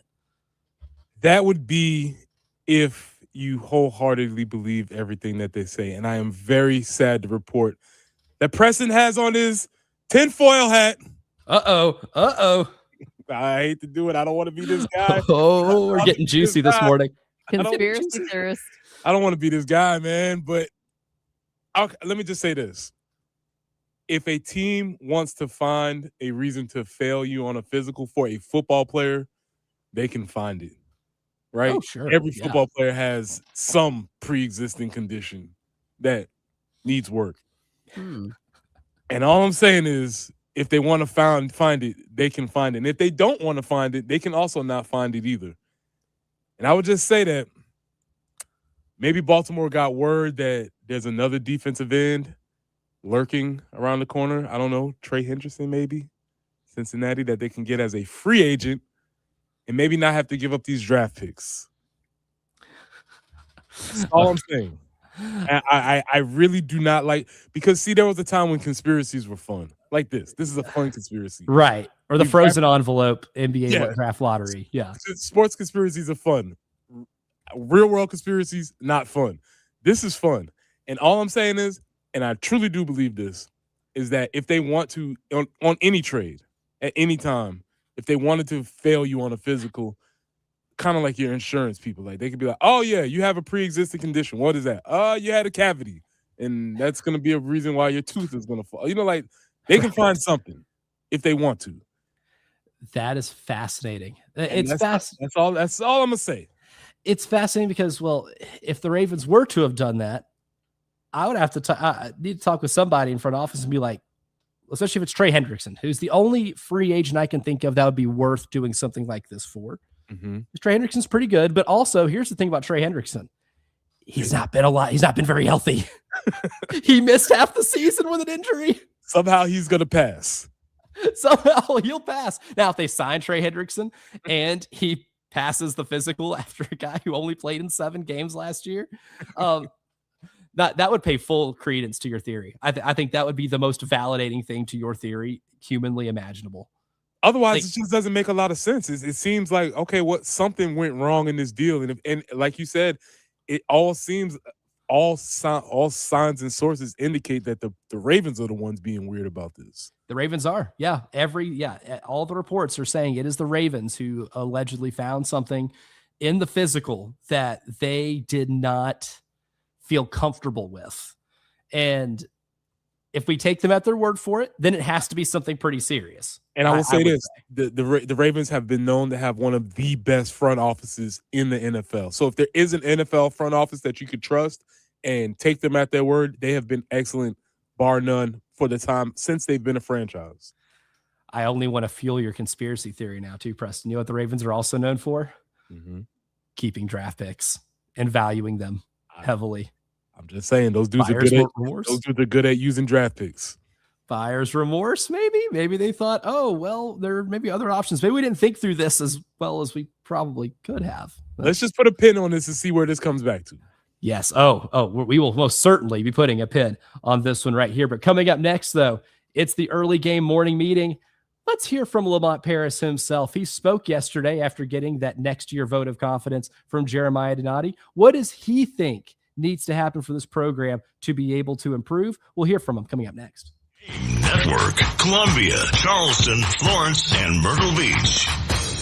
Hey, it's that time again. Friday, April 3rd, the Spring Golf Classic at Charwood in West Columbia with our buddies Rock and Daniel Lucas. Once again, $400 for a team. And we have Saki's Morning Libations Bar before tee-off. Also, the classic onion sausage. Once again, presented by the Lexington Gamecock Club. Yeah, I know you're going to ask. We have the golf gun. Yes, we do. All that, Friday, April 3rd. Again, $400 a team, $100 for an individual. Very simple. Write down this phone number, 803-755-2000, and press number 2 for our buddies at Charwood. Again, 803-555-2000, press 2. April 3rd, it's the Spring Golf Classic from the Game. Broadcasting live from the Herndon Chevrolet studio. Herndon Chevrolet is your hometown dealer. Stop by today or shop online 24/7 at herndonchevy.com. Hey, it's Jen for CHW Cabinetry in Lexington. Got to know them pretty well when we had a flood in our kitchen, had to redo all of the cabinets. And it was not a fun time, but it sure was better working with them. Got the photorealistic rendering of our kitchen, and that was like a light at the end of the tunnel. You could see what the finished kitchen was going to look like.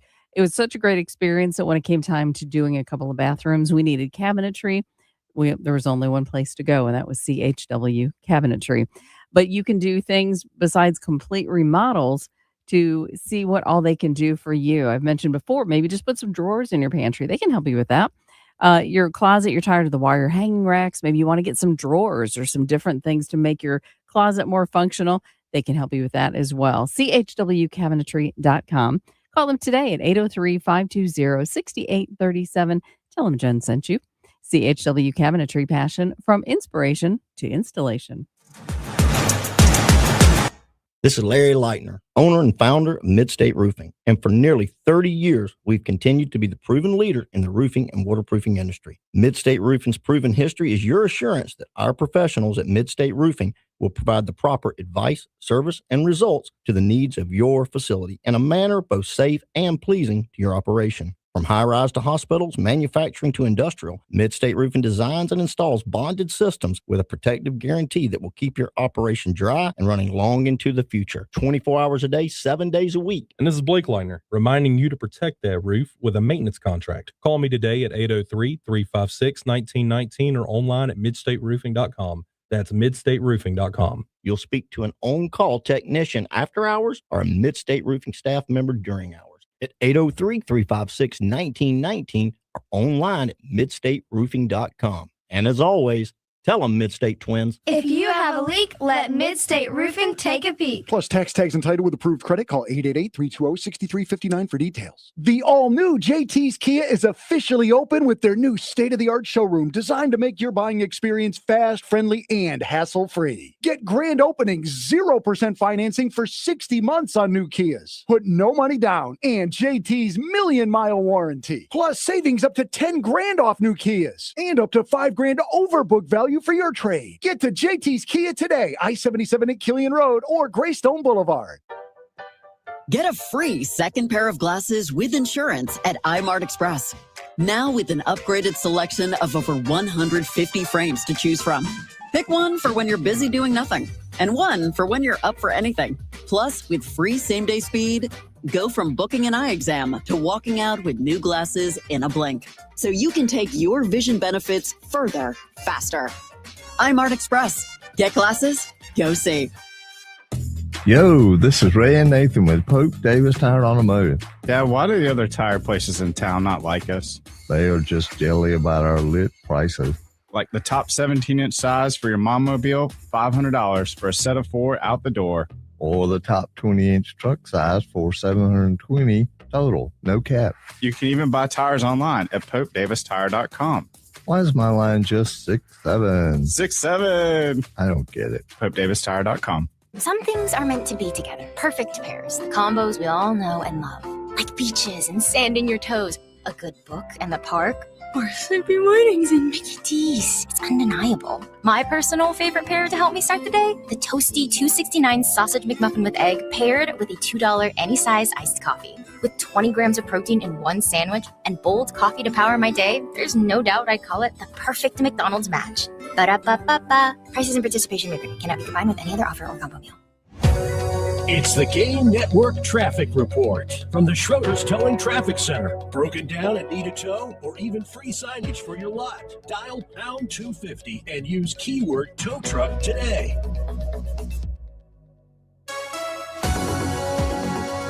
Working an earlier slowdown, Highway 302 at South Lake Drive, that accident in progress.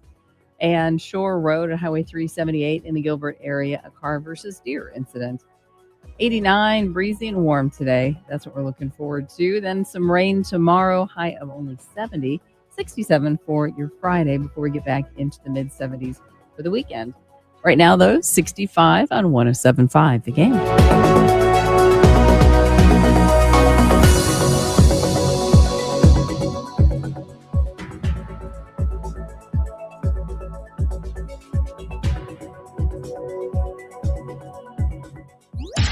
Early game starts with former Gamecock Preston Thorne, Elijah Campbell, and Jen Jensen on the Game Network, 107.5 Game app, and the Game TV radio on YouTube.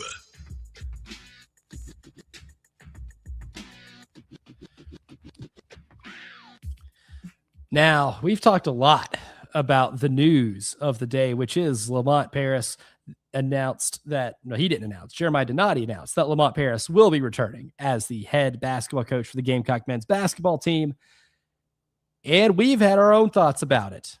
But it is time, I guess, for us to hear from Lamont and hear from you, the fan, because we will go out to the AAA Heating and Air phone lines. But first, let's get this morning meeting started properly. Good morning. Repeat after me. Today will be an awesome day. Let's go. Good morning, great today. Today will be an awesome day. Good morning, great today. Today will be an awesome day. And before we get to hearing from Coach Paris, we'll go out to the AAA Heating and Air phone lines. Adam is on the line with us this morning and wants to weigh in. Adam, good morning. Welcome back to the early game. Good morning. Question, two things. Since we kept Lamont, do you think there's a chance we might fire the baseball coach because we're trying to save money for him? And second, we had to recruit better players in the portal, like no more role players, but players that like are leader scorers. We need more better scorers for this basketball team. That's all I got to say. Thank you. Yeah, absolutely. Thanks for the call, Adam. Yeah, man, I think there is some credence to that idea. You don't want to make two coaching changes, especially if one consists of a buyout north of $10 million. I do think that probably means, I don't want to say like that means Paul's, gone, but I do think that there is a better likelihood of that happening because of this. A guaranteer, not necessarily, but does that increase the likelihood? Yeah, I can certainly agree with that. And when it comes to the roster too, I think one thing Adam really hits on there is recruiting role players is great from the transfer portal. It's a great place to find good role players. And I don't want to use the term role players as some sort of like diss, because it's not. Role players win you championships, but you do need a big time scorer. You do need somebody who can take over games, somebody who can be a player that is the ultimate, the ultimate force on the floor against whoever you're playing against. Even some of your teams that don't have maybe the deepest rosters have like the best player on the floor, and that certainly helps. Like, Texas Tech's a good example. Do they have really good role players? Absolutely. Did they have two dudes that are stars? Yeah. Now JT Toppin's out for the year, but JT Toppin was an All-American. Christian Anderson as a point guard is an all Big 12 type player, one of the best point guards in a really good basketball league. And then they have a good cast of role players around them that are very vital to their success. And now that Toppin's gone down, those players have had to elevate their roles a little bit. But like, that's a good example, right? Like Texas Tech had a group of role players good enough to keep them in games. They also had one player that was the separator, and you got to find a separator. And I would, and to add on to that, I would say, yes, you need to have role players to play the roles that they've played, not that they're playing a different role when you bring them into your organization. Yes. Absolutely. And we'll go back to the AAA Heating Air phone lines one last time before we hear from Lamont. We'll get to Hank, who is on the line. We always love when Hank gives us a call. Good morning, Hank. Welcome to the early game. Yeah. I agree with the last caller. But I think you got you'll hear some of Lamont's presser. You got to go get guys who willing and ready to compete in this league. Basketball is different. So when you go and grab somebody from these other leagues, and they can have some good stats. The SEC, you got, as Coach Dale said, you got to have some dogs, and they got to be willing to, when it gets tough, get that dog in them. But one thing about the, I heard Ray's rant earlier this morning, and I'm going to kind of give the Carolina fan that wants to try to have an outlook for the spring that's not ready for when the players report in July. I saw the baseball team lost last night, and I saw it was walk, kind of remind you of the Kingston days when we would just walk a lot of people. And so they took that loss. And I knew Ray's call was coming this morning because I knew they were going to say out of the six games, they were going to win 5. And the minute they lost, people were going to have those calls on speed dial. Mm-hmm. It's almost like they're waiting for it. And so I think one of the things that I'd like for the baseball team this year going forward, and we'll see what happens, is to not continue to carry this team that has only like 3 or 4 returners, to not continue to carry the weight of last year's team and just be them. Because as the SEC season comes up, Florida got swept by High Point. And I'm sure they weren't happy about getting swept by High Point. That's 3 games. And you can switch the names, but it's the same caliber baseball team that they got beat by. But they're going to take SEC season and go in. So, if the team can go through the first couple weekends of the SEC season and, they're either winning series or, 1-2 on one series, 2-1 on one series, they're going to be in things, and nobody's going to remember, as far as the committee is concerned, down the way, these early games, because LSU, all of these teams have been having these clunkers. I know our baseball team doesn't get the grace of anyone because we want to say it's a continuation of last season instead of this is a new season. But I hope our players will just get to that point, because I remember the most refreshing thing when Spurrier used to come here was when we were going after upsets. The lead up to those games, he would always say, "No, we don't have to play perfect." He said, "We have to play well, but we don't have to play perfect." He said, "When players run out trying to play perfect, a lot more of these those bad things happen." And he would say, "No, we can't play bad." And I think sometimes with our baseball team, when I look at them this year, some of these games they're dropping, they look like they're almost trying to play perfect.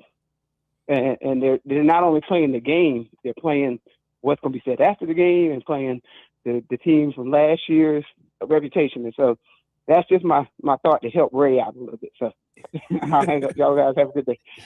Absolutely. I appreciate the call as always. Hey, put an arm around his shoulder and give him some good news. That's what the morning meeting's for. That is, yeah. That's why we do this every morning, and I certainly appreciate that call from Hank there too. And I want to react to that, and we'll hear from Lamont. So we'll do that in the next segment. So coming up, we'll hear from Lamont. We'll hear about what went wrong this year and everything that needs to happen for improvement next season. Next on the early game. All my sports. The Game Network. 107.5 The Game in Columbia. 96.9 The Game in Charleston. 100.3 The Game in Myrtle Beach. And 100.5 The Game in Florence. Gamecock fans, get ready for something new this season. Charleston now has a new station for Carolina sports talk. Dial in to 96.9 The Game on HD3. Head to 96.9 FM and on an HD radio, punch into HD Channel 3. You'll unleash live Carolina coverage you can listen to all day long. New on HD3. It's 96.9 The Game HD3, South Carolina's newest sports station.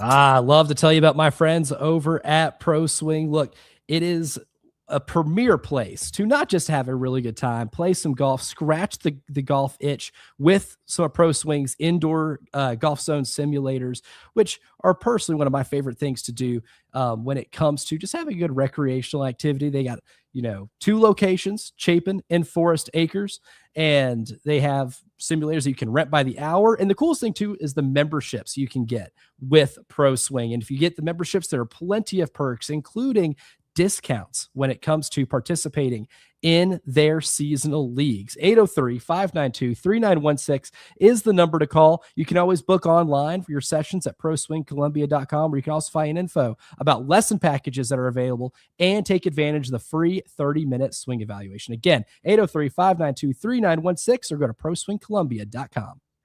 Guess what? Discover's accepted at 99% of places to take credit cards nationwide. You heard right, 99%. If you don't think so, maybe it's time to face facts. You're stuck in the past. Based on the February 2024 Nielsen report, learn more at discover.com/credit card. Bill Gunner here for Corley Pool Solutions. Pool season is upon us. That's right. It's time to make sure your pool is maintained and ready to use. And you know who is the absolute best in the Midlands? Tracy Corley and Corley Pool Solutions. With their flat rate pricing, including all of the chemicals, you know exactly what you are paying for. So if you're tired of maintaining your pool by yourself, call the pros. Call Corley Pool Solutions. 803-445-8109. Line up your maintenance today. You never know when a moment might become a memory. With same-day glasses at iMart Express and 2 pairs of single vision starting at under $40, or 2 pairs of progressives for under $80. We're here to make sure you're ready anytime they do. From the most mundane Monday mornings to the most surprising Saturday nights. Get everyday savings for every moment. iMart Express. Get glasses. Go see. You in recurring automated marketing text messages. Consent are required to purchase. Message and data rates may apply. The team's looking good this season. I think so. Man, I miss playing football. Ever since I turned 40, I just can't find that fire I used to have. Think it could be lower testosterone? What do you mean? I was feeling the same way. After 40, the body has less testosterone, and men lose their edge. That's why I take Nugenix Total T2. That's the testosterone booster, right? Yes, but Total T2 is their brand new formula that skyrockets nitric oxide levels in as little as 3 hours. Since I started taking it, I've been lifting like when we played for Coach Carter. My energy is way up, and it even spiced up things between me and the missus. Are they still giving out complimentary bottles? Yep, just send a text. Text HIM to 215-215 for your complimentary bottle of Nugenix Total T2, the next generation testosterone booster. Text now and we'll include a bottle of Nugenix Thermo X, our newest, most powerful fat burner ever, absolutely free. Text HIM to 215-215. That's HIM to 215-215. These statements have not been evaluated by the FDA. This product is not intended to diagnose, treat, cure, or prevent any disease. Paid for by Adaptive Health. Hendrick. Why shop for a Chevy or GMC the way you always have? Shop the nation's #1 dealer group, Hendrick Chevrolet and Hendrick GMC. Buy now, but make no payments for 3 months. Experience the Hendrick difference. With approved credit, see dealer for details. Start your day with Drake C. Toll. I'm Drake Toll, on the air from 6 a.m. to 9 Eastern, getting you to work every day. To do that with Westwood One, the Oxford University of Names and Sports Media. Buckle up. Van, Black, and Abdallah. That shot was insane. Is that what you would say on the air? You're the play-by-play guy. Abdallah being testy. All right, here we go. And Westwood One Sports Night. Stay on the line, get on the call, talk about whatever you want. That's what we're doing on Westwood One Sports Night. Westwood One Sports Talk. Follow and listen on your favorite platform.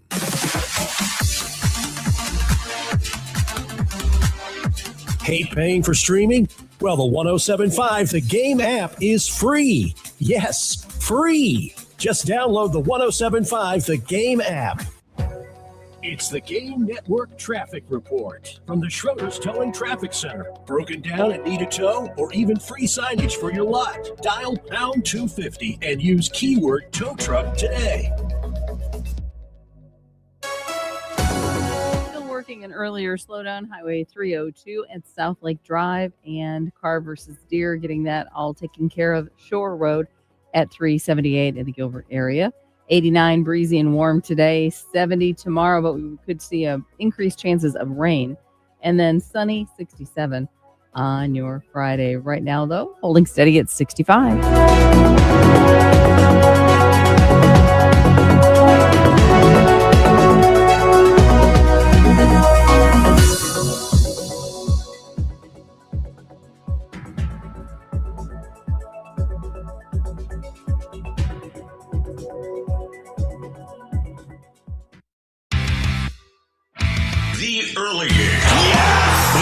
Gamecocks, Preston Thorne, Elijah Campbell, and Jen Jensen. On the Game Network, 107.5 Game app, and the Game TV radio on YouTube. Now, before we get to hearing from Lamont, real quick, our boy Walt has weighed in, Preston. Our boy Walt from the Firehouse Subs text line has weighed in. First one, the funny, he goes, failing a physical, how about twice? Winner, Albert Hainsworth. Yeah, well, okay. And then he goes, losers, Washington Wizards with a facepalm emoji. Once again. Shout out to Walt. Well, I regret to inform you, your Washington Wizards did technically make history last night. Just not the good kind. Oh, man. But in terms of history, Lamont Paris's tenure at South Carolina is not history. It will at least be extended for another season. And yesterday he spoke ahead of their first round game against Oklahoma in the SEC tournament, which again, we played tonight. But I wanted to play a little bit of what Lamont had to say and get his perspective on how things went wrong this year. And this is where we're going to start out with cut 5, Jen. This is Lamont looking back on the season to discuss what went wrong. Yeah, I think one thing is just, again, the overall competitive spirit on a nightly basis to play in this league gets challenged.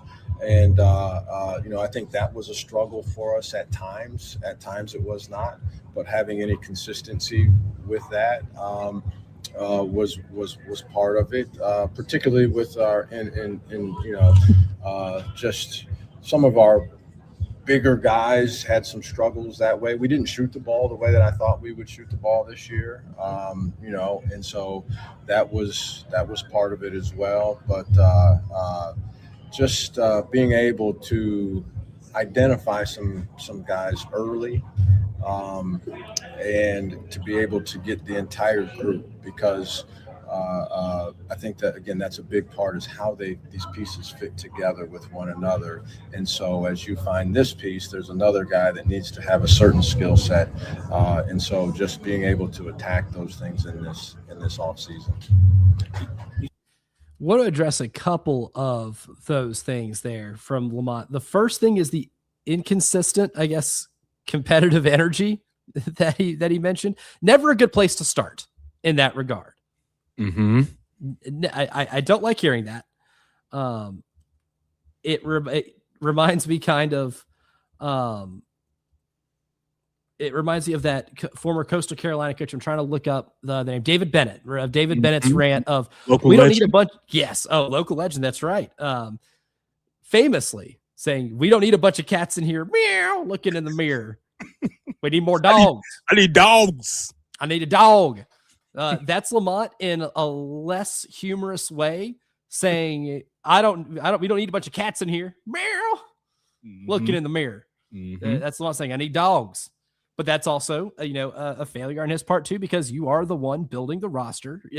I know it's really hard in the transfer portal era to be able to identify players who are going to give that to you on a nightly basis. You got to find that on film, right? Is that something you can find on film all the time? Maybe not necessarily, but ultimately that does fall back on you. And that's a total non-starter for your season. If you bring in guys that you don't think are going to give you that inconsistent energy and they haven't shown that in their previous stops, I don't know how much they're going to change when they just put on a new uniform and play in a different geographical location. Exactly. And that's the whole point that Coach Bennett was trying to say, is that you can't, just because you put on a bunch of, you put on a bunch of wristbands and you put on some cool shorts or you wear cool sneakers or whatever the case is, it doesn't change who you are. Wherever you go, there you are. It doesn't matter if you're at this school, this conference, that conference, you are who you are everywhere it is. And the coaching staff has to be able to identify that. You can see that in film. I can go back and watch your film and watch, let's say if we watch your team getting beat, how are you responding? How do you look on the bench? What is your body language? These are all things that were normal parts of the evaluation process. It's not even talking about in college. This is kind of like high school stuff. You know whether a kid is going to respond to pressure, how do kids respond to losing, how do they respond to tough coaching, what do they do when they're winning, what do they do when their shots not falling. This is all scouting. This is not a surprise to anybody if you are in the depths of what talent evaluation is. It's not just looking at spreadsheets. And this is where I get at the analytic dorks. It's not that you can just look at a number and say, oh, well, he shot 33% from the three-point line in the corner. Great. Well, what does he do when his team's down 15? Does he pack it in? I don't know. That's something that you need to be able to find out. Yeah, and that's something that takes so much further evaluation, right? That takes a lot of research and talking to previous coaches. And it's hard in a short time frame. I understand to be able to get that in, but I want to quote, our boy Don Draper once again. That's what the money is for, right? Correct. That's what the money is for. Finding that out is to be able to get that type of intel and decipher whether or not these players have that, that dog in them. And that's, maybe step one in finding what you need for next year. And maybe sorry to cut you off, but maybe as an evaluation piece, you need to move that up as in your priorities. Maybe this needs to be one of the first things you figure out before we pass anything else, before we even get to what your 3-point percentage is or anything else. Are you a competitor? Right. Yeah. And before we move past that, we got to answer that, and then we can move forward. Oh, 1,000%. I think, if that wasn't, number one on the priority list, maybe it should be, right? And maybe that's a total non-starter if they don't check that box immediately. The other thing too is shooting. We were told, at the beginning of the year, ball. Yeah, that they can fill it up, and they haven't filled it up. And you look at some of the percentages of the players, on the roster right now, what they've been shooting this year compared to what they've maybe shot in their careers. Meechie Johnson's shooting about the same 3-point percentage that he has for his career. Elijah Strong's taken almost 100 threes. He has shot worse this year by 9 percentage points. Kobe Knox has taken 73s. He is shooting worse than what his percentage was at South Florida. Mike Sharjamps this year has taken 83s. He is 2 percentage points better than what he was last year, but he is right at what his career average is overall. You look at somebody like Miles Studi, who's taken over 100 threes this year. He's at 31%. He is 36.6 for his career, but he's only 32% last year, so there's been a downward trend. That one, it sounds like it took him by surprise, but I don't think it should, based off of just the evidence we have of some of these players in their previous stops or previous seasons. Exactly. And that's where whatever they did in terms of their evaluation process and in terms of trying to field this team, like the money can help certain things. There's got to be a total wholesale change when it comes to just what your process looks like to build next year's team, or else we will run it back with the same results, but with a more expensive roster. And that is a nightmare scenario. We're already living in a bad scenario here for Gamecock men's basketball. But if you have the same process that's led you to failure and you do it again, but with a more expensive roster, it's just a more expensive failure. There needs to be some wholesale change in terms of how certain players are evaluated and then what you expect them to do once they actually get on campus.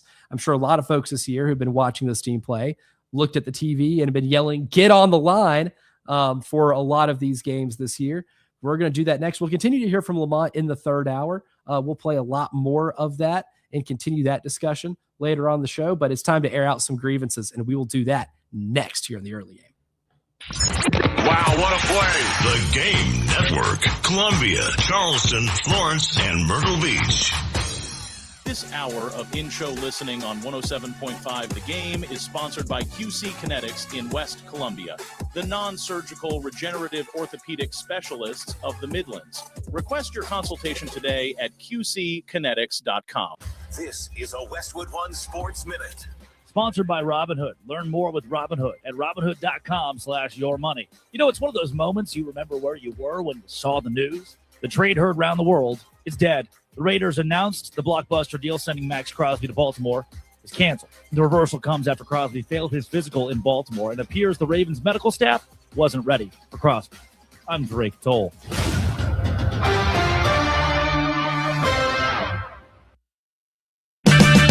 Check engine or ABS light on? Take the guesswork out of your warning lights with O'Reilly Veriscan. It's free. Ask for O'Reilly Veriscan. O'Reilly Auto Parts. Pump up the volume. Business moves fast. Orders roll in, deadlines close in. When you ship with USPS Ground Advantage, you can keep up with confidence. Every package stays in our secure network from dock to door. And with nationwide reach, dependable tracking, and upfront affordable pricing, you get built-in peace of mind. You run the business. We run the routes. Visit USPS.com/Ground Advantage to learn more. Find what you love and love what you find at Total Wine and More. There's so much waiting for you. With the lowest prices for over 30 years, find what you love only at Total Wine and More. Drink responsibly, B21. Do you have sagging, soft, or bouncy floors in your home? Well, this could be a sign of rotten wood caused by moisture in your crawl space. Damaged wood in your crawl space can affect your home's foundation, and that can affect your home's value, and nobody wants that. Say goodbye to sagging floors and hello to a stable foundation. Contact Canty today for your free inspection at 803-424-8380 or visit cantycanfixit.com. Life matters. Cindy Casper tells of visiting their new home when she was a little girl. She was disappointed to see that there were no windows or doors, her bedroom had no walls, and the basement was clearly visible through gaps in the floor. She finally asked her mother why they would want to live in a house like that. Her laughing mother explained that it wasn't finished yet, and that she was sure Cindy would love the house when it was finished. Sure enough, progress began to happen and the house began to shape up. Floors were finished, then interior walls and windows and doors. In a matter of a few weeks, Cindy's nightmare house became her dream house. As Christians, we are a work in progress too. John the Apostle wrote, "Loved ones, we are not yet what we shall be, but we know that when Christ returns, we shall become just like him." This is Pastor Stephen Chitty from Christian Life. Remember, friends, life matters, and so do you. Plus tax and title with approved credit. Call 888-320-6359 for details. The all-new JT's Kia is officially open with their new state-of-the-art showroom designed to make your buying experience fast, friendly, and hassle-free. Get grand opening 0% financing for 60 months on new Kias. Put no money down and JT's million-mile warranty. Plus savings up to 10 grand off new Kias and up to 5 grand over book value for your trade. Get to JT's Kia today, I-77 at Killian Road or Greystone Boulevard. The early game starts with former Gamecock Preston Thorne, Elijah Campbell, and Jen Jensen on the Game Network, 107.5 Game app, and the Game TV radio on YouTube. Man, hey, let's just go and get on the line right now, man. My patience is running thin. You're all running out of time. You was late to my practice, sir? Everybody on the line. Come on. Bars. Oh, everybody on the line. It's time to air some grievances. And you know what, Preston Thorne? I couldn't find a perfect first example to use than anyone who can't just enjoy a moment for anything. For anything. Is there anything more quintessential 2026 than something historic happening, and the first thing anyone wants to do is take a big dump on it? Sounds par for the course. And that's kind of where we're at. Frank Isola, notoriously grumpy New York sports writer, immediately did the Frank Isola thing. But I found one tweet that I think perfectly encapsulates this. He's not alone in saying stuff like this or trying to discredit what happened last night with Bam Adebayo scoring 83 points. Yes, I can fully understand how silly the game got. Trust me, I watched it and I started laughing because of how silly it got. But also, when are we going to see anything like that again? But O'Shea Jackson Jr., you may know who his dad is. I do. We want to talk, Daddy Ball special. His dad is Ice Cube for the uninitiated. Here's the tweet. Did they ever not have the lead? And then you give him the record for most free throws in a game? Y'all intentionally foul to manipulate the clock? and the ref's still giving y'all calls? Shout out to whoever got him in fantasy, but this bleep was a collective effort by the league to get Wilt's record tonight, and they just fell short. Adam Silver, you a wild MF. And I'm sure the MF does not stand for Monday to Friday.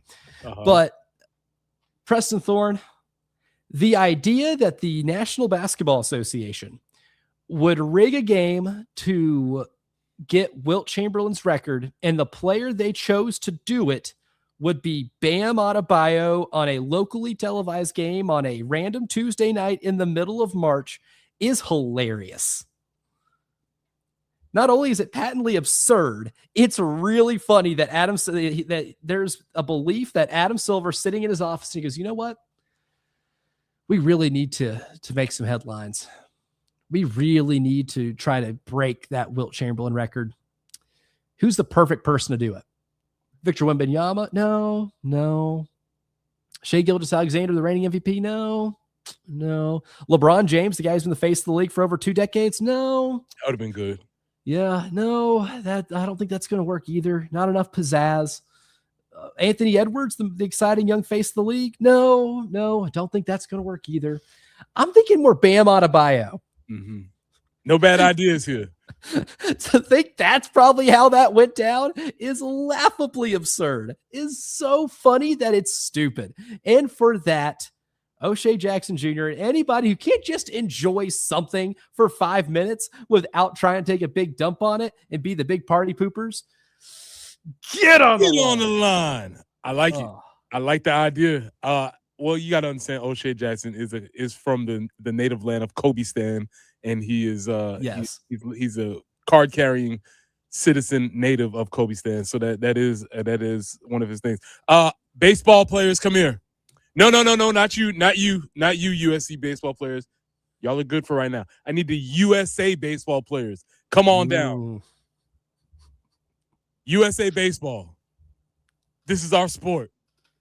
You do not go to the World Baseball Classic and lose to Italy, of all teams. Of course, a bunch of our potential players are playing for a bunch of our really good players. Everybody all of a sudden has various heritages that they play for, but that's not what we're talking about now. Yeah. That's another issue that we can come back to later. So it gets weird. But for all of those that put on the red, white, and blue, you put on the stars and stripes. You're supposed to represent us, and you did not. In fact, Aaron Judge, you were up, bottom of the ninth, runner on, 2 outs. You gave the big speech in the locker room, and you struck out. Oh, that speech. That was really effective. Couldn't even motivate yourself. For that being said, USA baseball, get on the line. Also, really quickly, Bryce Harper, you got to run extra. You're normally my guy. You are normally my guy, Bryce. I really have enjoyed your career. I love your story, but you got up there and offered a lame excuse talking about, well, nobody really is paying attention to the World Baseball Classic. Wait till the Olympics come. Hey, Bryce, stop making excuses. Get on the line. Oh, that's brutal. That's nasty work. That is nasty work. Nothing like losing a game you shouldn't lose to and say, well, no one cares anyway. Right. Yeah, okay. Now that you lost, nobody cares, right? I don't like that. Yeah, I don't like that at all. What would you call that? Loser language. That would be textbook loser language.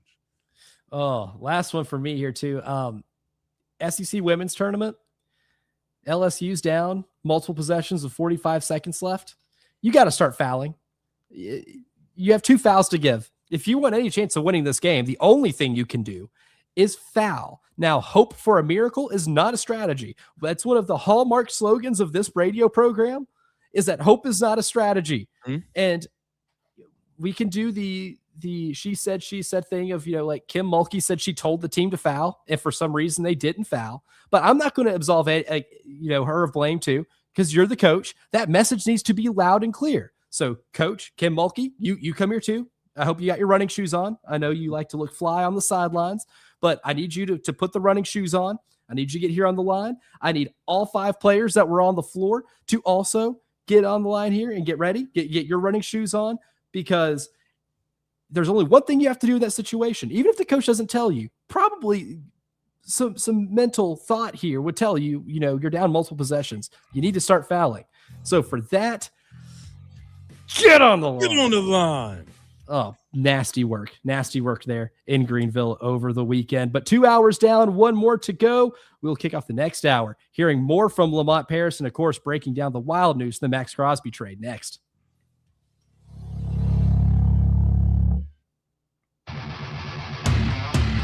Broadcasting live from the Herndon Chevrolet studio. Herndon Chevrolet is your hometown dealer. Stop by today or shop online 24/7 at herndonchevy.com. You know who we never have to put on the line around here? My friends over at the Ecton Law Firm, because if you've put yourself on the line because of maybe some personal income tax issues or business tax issues that have forced you to get on the line, or the IRS has forced you to get on the line, Ecton Law Firm is here to alleviate that stress and to get you off the line and not have to run those sprints, so to speak. 803-771-9800 is the number to call to set up a free consultation, which is one of the perks of the Ecton Law Firm, is that you can set up that initial consultation to break down the issues at the source and be able to find out what the proper next steps are to alleviate that IRS stress. And because John Ecton and his team at the Ecton Law Firm have been doing this for so many years in the state of South Carolina, and they have helped hundreds, thousands of people in the area just like you escape those issues, they're perfectly qualified to give you that peace of mind. Again, 803-771-9800 is the number to call, or you can visit them at ectonlawfirm.com. That's ECTONlawfirm.com. Grocery deals worth smiling about. This week, grab ground chuck, just $4.99 per pound. Or shoulder roast, just $5.99 per pound with digital coupon. Sign up for Smile and Save rewards to unlock extra deals. Price is valid until Tuesday, March 17th while supplies last. Plus tax tags entitled with approved credit. Call 888-411-7640 for detail. March is a race against time at JT's Jeep Ram. JT is selling every single Jeep regardless of profit or loss. Every credit application and offer accepted. JT's been challenged to sell 100 Jeeps, making deals the other dealers can't. New Jeeps up to $10,000 off. Grand Cherokees, Wranglers, Gladiators, even the all-new Jeep Cherokee with exclusive 1,000,000-mile warranty. JT's Jeep Ram, 378 Lexington or Greystone Boulevard. Declaration of Deal Sales Event. Powered by Integrated Media. The Game TV. Sponsored by Shepherd's Glass. For auto, home, and commercial glass. ShepherdsGlass.com. In Chapin and West Columbia. The Game TV. Sponsored by Shepherd's Glass. Start your day with Drake C. Toll. I'm Drake Toll, on the air from 6 a.m. to 9 Eastern, getting you to work every day. To do that with Westwood One, the Oxford University of Names and Sports Media. Buckle up. Van, Black, and Abdallah. That shot was insane. Is that what you would say on the air? You're the play-by-play guy. Abdallah being testy. All right, here we go. And Westwood One Sports Night. Stay on the line, get on the call, talk about whatever you want. That's what we're doing on Westwood One Sports Night. Westwood One Sports Talk. Follow and listen on your favorite platform. Do you have sagging, soft, or bouncy floors in your home? Well, this could be a sign of rotten wood caused by moisture in your crawl space. Damaged wood in your crawl space can affect your home's foundation, and that can affect your home's value, and nobody wants that. Say goodbye to sagging floors and hello to a stable foundation. Contact Canty today for your free inspection at 803-424-8380 or visit cantycanfixit.com. It's the Game Network Traffic Report from the Schroeder's Towing Traffic Center. Broken down and need a tow or even free signage for your lot? Dial pound 250 and use keyword tow truck today.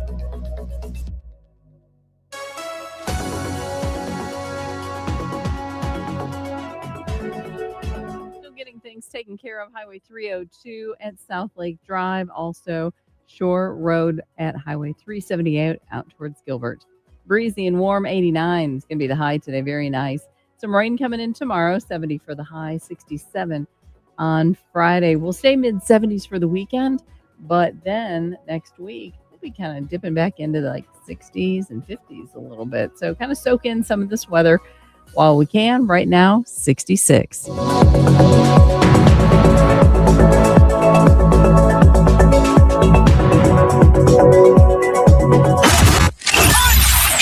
For the Gamecocks, 107.5 The Game, WNKT, Eastover, Columbia, a Cumulus media station.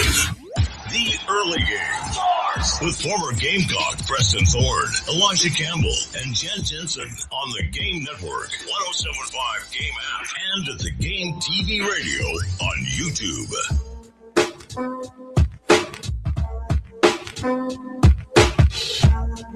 The early game, third and long hour, starts right now. I'm Elijah Campbell. He's Preston Thorne. She is Jen Jensen. I assume our man Randy Young is in the video production room over at Studio 803.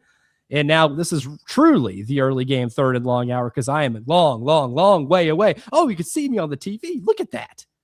Look at that. Look at modern technology. So even though I am 6.5 hours of a drive away, I am still in the room with Preston Thorne right now. Preston, this is amazing.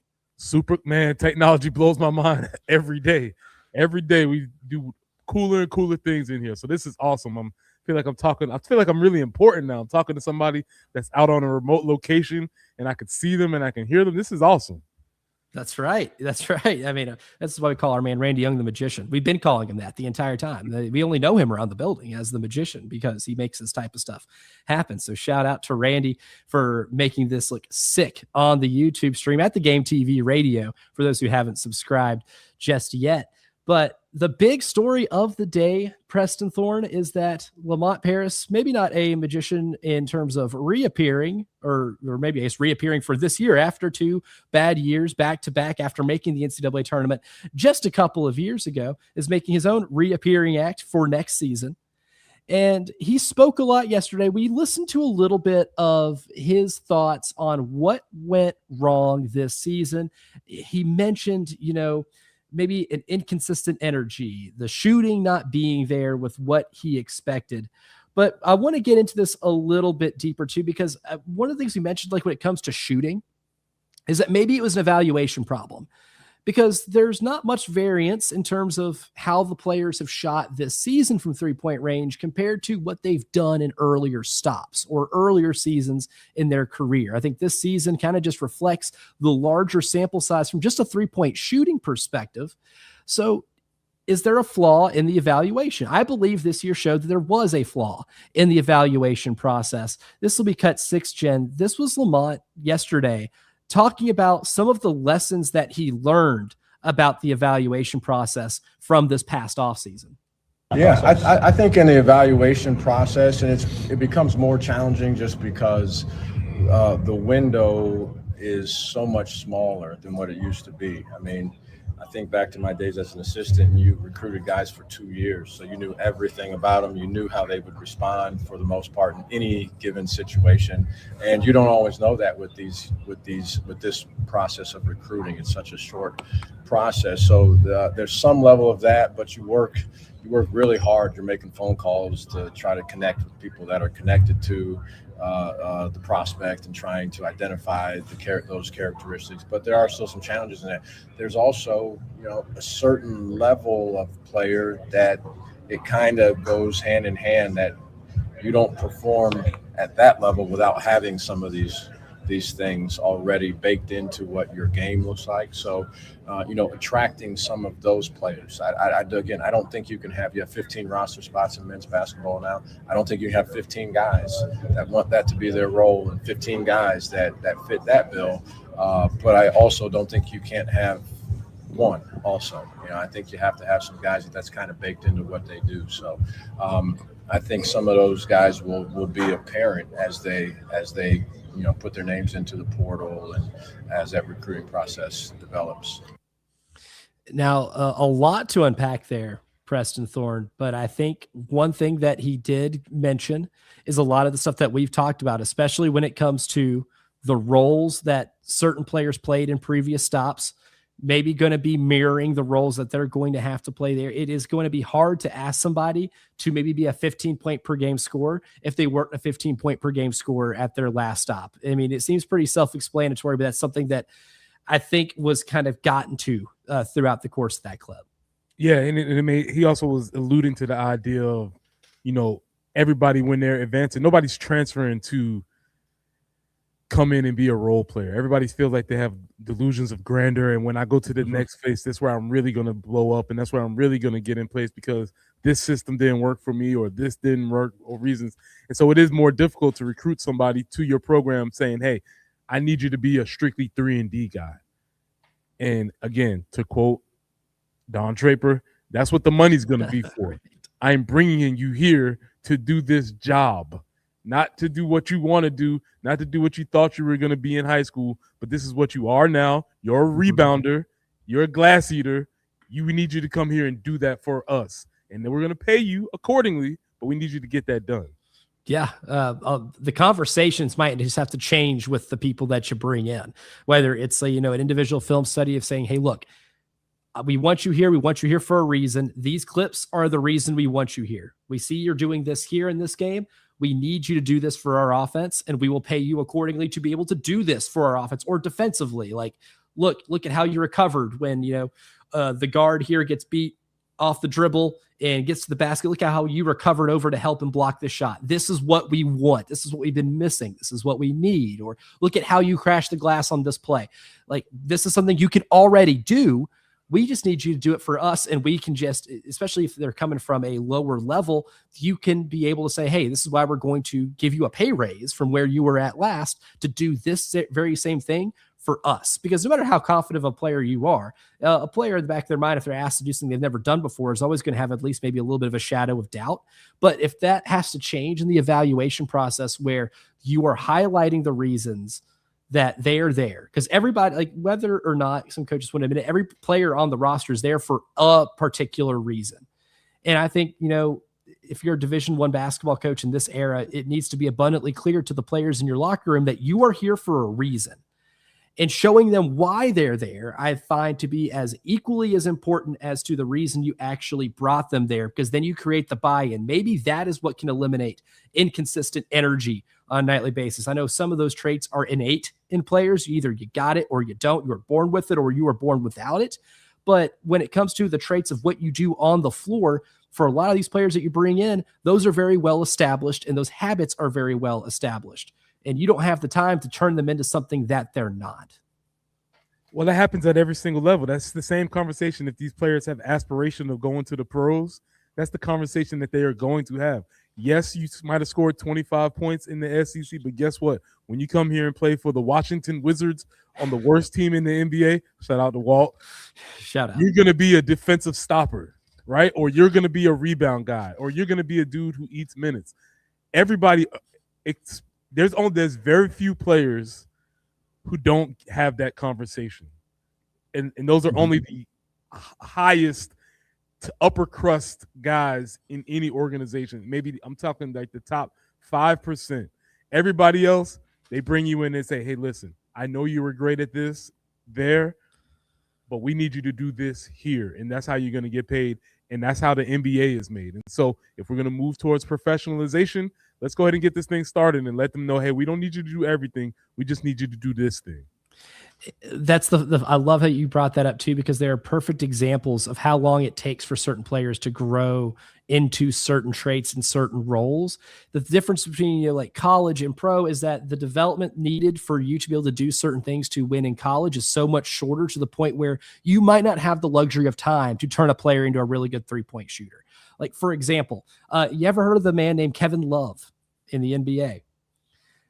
Kevin Love turned into a 3-point shooter pretty early in his career, but it still took 3 full seasons in the league. If you look at just 3-point attempts per game, it went from 0.2 to 1.8 to 2.9, then to 5.1, 5.1, 6.6, and it only gets higher till it eventually gets to 7 by the time he is, 8 or 9 years into the NBA.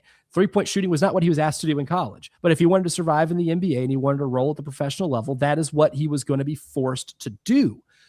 But if Ben Howland at UCLA says, okay, I have you here for a year, I can see you shoot pretty well in practice, but it's not consistent enough yet. Let's work on that during games. No, because you know what Ben Howland wanted as the current head coach at UCLA at the time? To get to a Final Four and keep his job. Right? So asking him to do that throughout the course of one season at UCLA would have been really foolish. That further stuff is maybe for the professional levels to be able to have, because guess what? When they sign contracts with these teams, they're longer out, they have more time. And of course, in the professional ranks of basketball, to use the basketball example, you play significantly more games. It's not a 31 game regular season. It's an 82 game regular season. So that can develop more so because you're getting significantly more reps. That's something that the professionals have the luxury of getting to do, which is devote the time towards putting towards that development throughout the course of a very long season. In someone like Lamont Paris's position, you need the assistance and you need the help right now. So getting the guys who are going to play specific roles, you don't need a ramp-up period to get them into playing those roles. You need them to be able to do it once they get here. Yeah, and they have to be able to do it now, and they have to accept that role and understand that this is why we brought you here, and this is the reason why you're going to be with us. And that to me plays into like a larger thing. Like that's one part of the roster building. I wanted to get one more cut in here too. This will be cut 4, Jen. This is Lamont talking about this not just being an NIL and resource thing. There are so many more things that go into it. I highlighted in the first segment. I'll highlight a little more here, but I wanted to hear from Lamont Paris about what more is going to go into this turnaround outside of just NIL resources. Well, again, I think all of this isn't about just NIL. I think there are a lot of components to putting a team together. How do pieces fit together? What does a player play? The fashion and style of ball that you would like roles are important. There are a lot of things as we put our team together that we value. If you look at 2 years ago, I think those things came together incredibly well. You had role definition happened upon its own. I think the synergy that group had, and the want to play with one another, the want to win. So those things still are probably the main factors in determining what winning looks like. Again, I don't know at the top what that looks like, but there are limitations. If you don't have what it takes to get into the game, there certainly are limitations, but you still have to make sound decisions in terms of the DNA of what you want your team to look like, the overall roster construction and how pieces fit together. I still think that is an incredibly important part of roster construction. And I think he's certainly bringing up the same kind of elements that we talked about in terms of getting guys here for the roles that you want them to play, that have proven they can play that role. That's a really big part of it from just a roster building standpoint.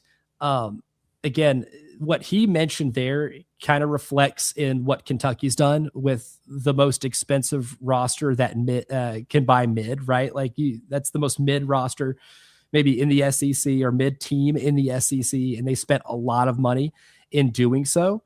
The $22.5 million didn't buy them depth. And I think a large part of that is maybe just wasn't built to be put together in a way that is conducive to really good team basketball. I think that's kind of like the heart of what he was saying there. But I think outside of NIL stuff, there are more staff resources needed than just what they're doing with the roster. And it just always can't come back. And again, listening to Lamont and listening to him talk, he reiterates the point that it just can't come back to money to be the end all be all. Yes, you have to have a certain amount to be in the game, but at a certain point, you got to put something extra into it. You always say, like, you can't buy style, man. Like, you can buy all the clothes, you can buy the fanciest clothes, but somebody got to teach you how to put it on. And just having money doesn't necessarily make you stylish, or just having a big house doesn't mean it's a home. There's other things that have to happen. And so it's good to hear Lamont speaking to those things. Now they have to execute them.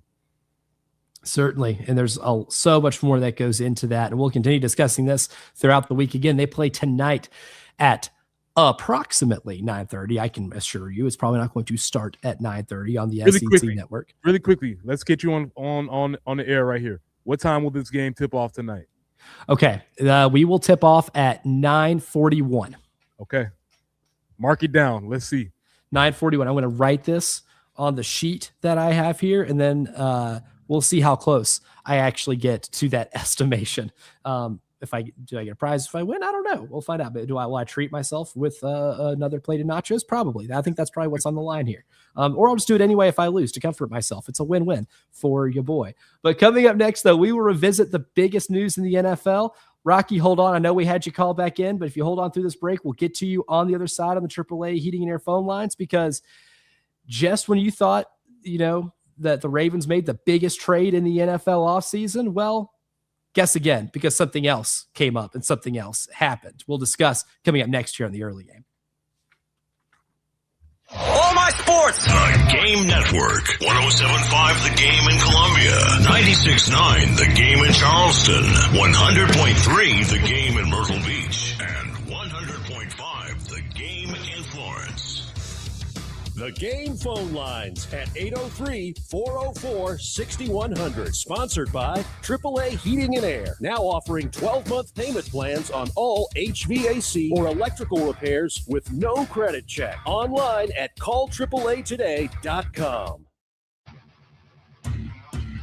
Broadcasting live from the Herndon Chevrolet studio. Herndon Chevrolet is your hometown dealer. Stop by today or shop online 24/7 at HerndonChevy.com. Texting enrolls you in recurring automated marketing text messages. Consent not required to purchase. Message and data rates may apply. The team's looking good this season. I think so. Man, I miss playing football. Ever since I turned 40, I just can't find that fire I used to have. Think it could be lower testosterone? What do you mean? I was feeling the same way. After 40, the body has less testosterone, and men lose their edge. That's why I take Nugenix Total T2. That's the testosterone booster, right? Yes, but Total T2 is their brand new formula that skyrockets nitric oxide levels in as little as 3 hours. Since I started taking it, I've been lifting like when we played for Coach Carter. My energy is way up, and it even spiced up things between me and the missus. Are they still giving out complimentary bottles? Yep, just send a text. Text HIM to 215-215 for your complimentary bottle of Nugenix Total T2, the next generation testosterone booster.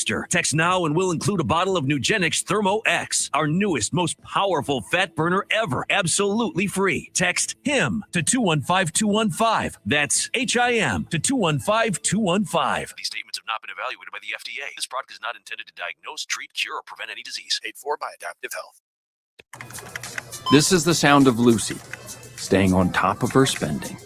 You see, even though she's buying a new pair of jeans, she knows that it fits within her monthly budget. Because Wells Fargo will send an alert if her balance drops below her set amount.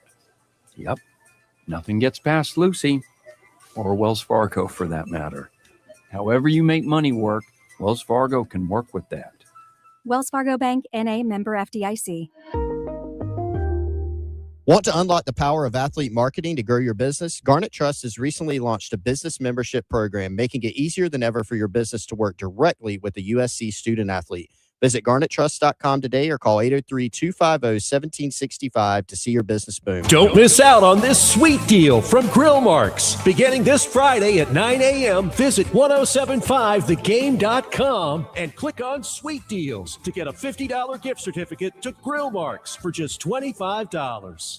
This is Larry Leitner, owner and founder of Midstate Roofing. And for nearly 30 years, we've continued to be the proven leader in the roofing and waterproofing industry. Midstate Roofing's proven history is your assurance that our professionals at Midstate Roofing will provide the proper advice, service, and results to the needs of your facility in a manner both safe and pleasing to your operation. From high-rise to hospitals, manufacturing to industrial, Midstate Roofing designs and installs bonded systems with a protective guarantee that will keep your operation dry and running long into the future. 24 hours a day, 7 days a week. And this is Blake Leitner, reminding you to protect that roof with a maintenance contract. Call me today at 803-356-1919 or online at midstateroofing.com. That's midstateroofing.com. You'll speak to an on-call technician after hours or a Midstate Roofing staff member during hours at 803-356-1919 or online at midstateroofing.com. And as always, tell them Midstate Twins. If you have a leak, let Midstate Roofing take a peek. Hendrick. Why shop for a Chevy or GMC the way you always have when there's a better way? Shop the nation's #1 dealer group, Hendrick Chevrolet and Hendrick GMC. Thousands of car buyers across Columbia have switched to Hendrick for a larger selection, better pricing, and an easier buying experience. Plus, buy now but make no payments for 3 months. You don't have to shop the old way anymore. Experience the Hendrick difference. With approved credit, see dealer for details. Are you a small business owner, a church, or other entity in need of a new HVAC system? AAA Heating and Air has exciting news for you. AAA Heating and Air now offers financing to qualified organizations to aid them in installing a new light commercial HVAC system. It's as easy as calling 803-677-1500 for a quote or finding them online at callAAAtoday.com. Tell them Jay Phillips with 1075 sent you. AAA Air when you need us. AAA Heating and Air. It's the Game Network Traffic Report from the Schroeder's Towing Traffic Center. Broken down and need a tow or even free signage for your lot? Dial pound 250 and use keyword tow truck today. Still working the earlier accident, Highway 302 at South Lake Drive. It's the only accident we can reporting right now. Good news there. Breezy and warm, 89 for the high. Rain and 70 tomorrow. Some sunshine and 67 on Friday before we return to the mid 70s for the weekend. 66 currently on 107.5 The Game.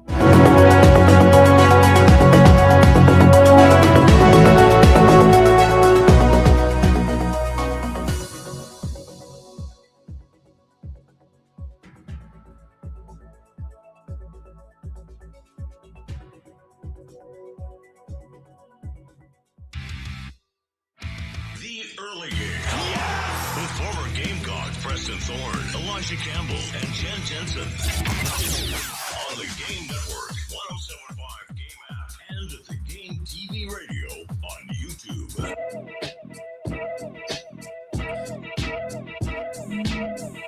Telling you, a lot happened in the world of sports last night. And if you just were away from your phone or a television, which good for you. Highly recommend doing that whenever you can.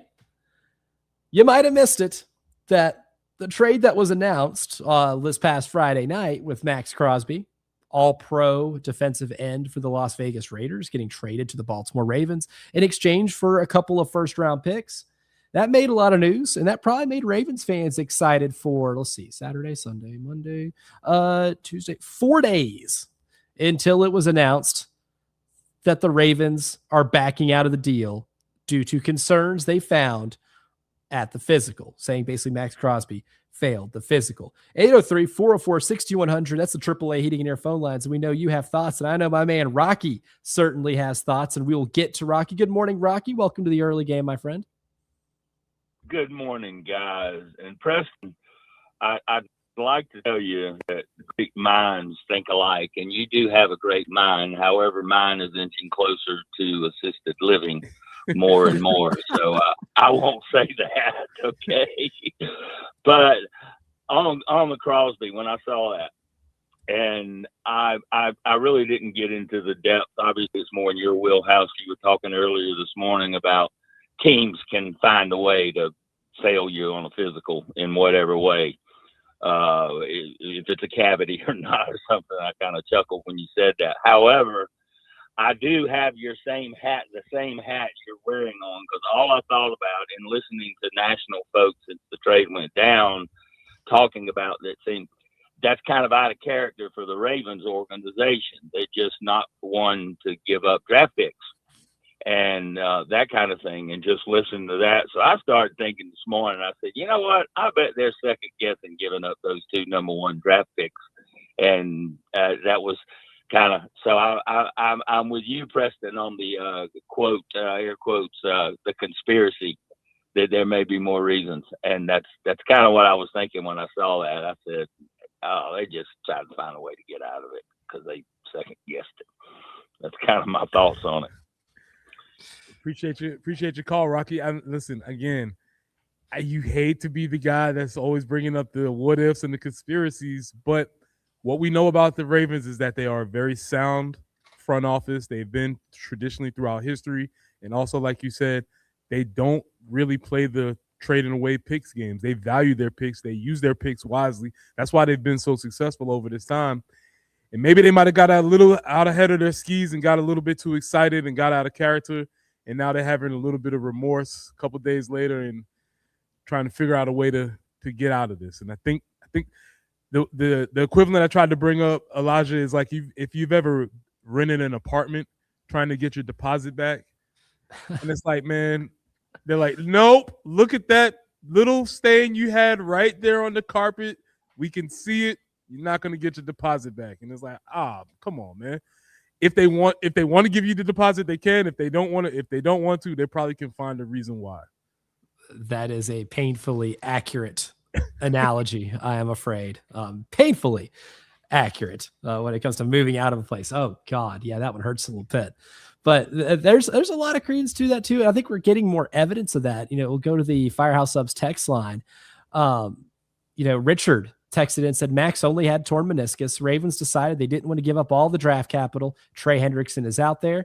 And there is a lot of interesting thought to that too, because of who the Ravens are. And I think because of what how they have operated over the last 20 years or so. I mean, it's no lie. They like to work the draft. They like to trade draft picks for more draft capital. They like getting a lot of bites at the apple. They take a lot of pride in drafting players and developing them.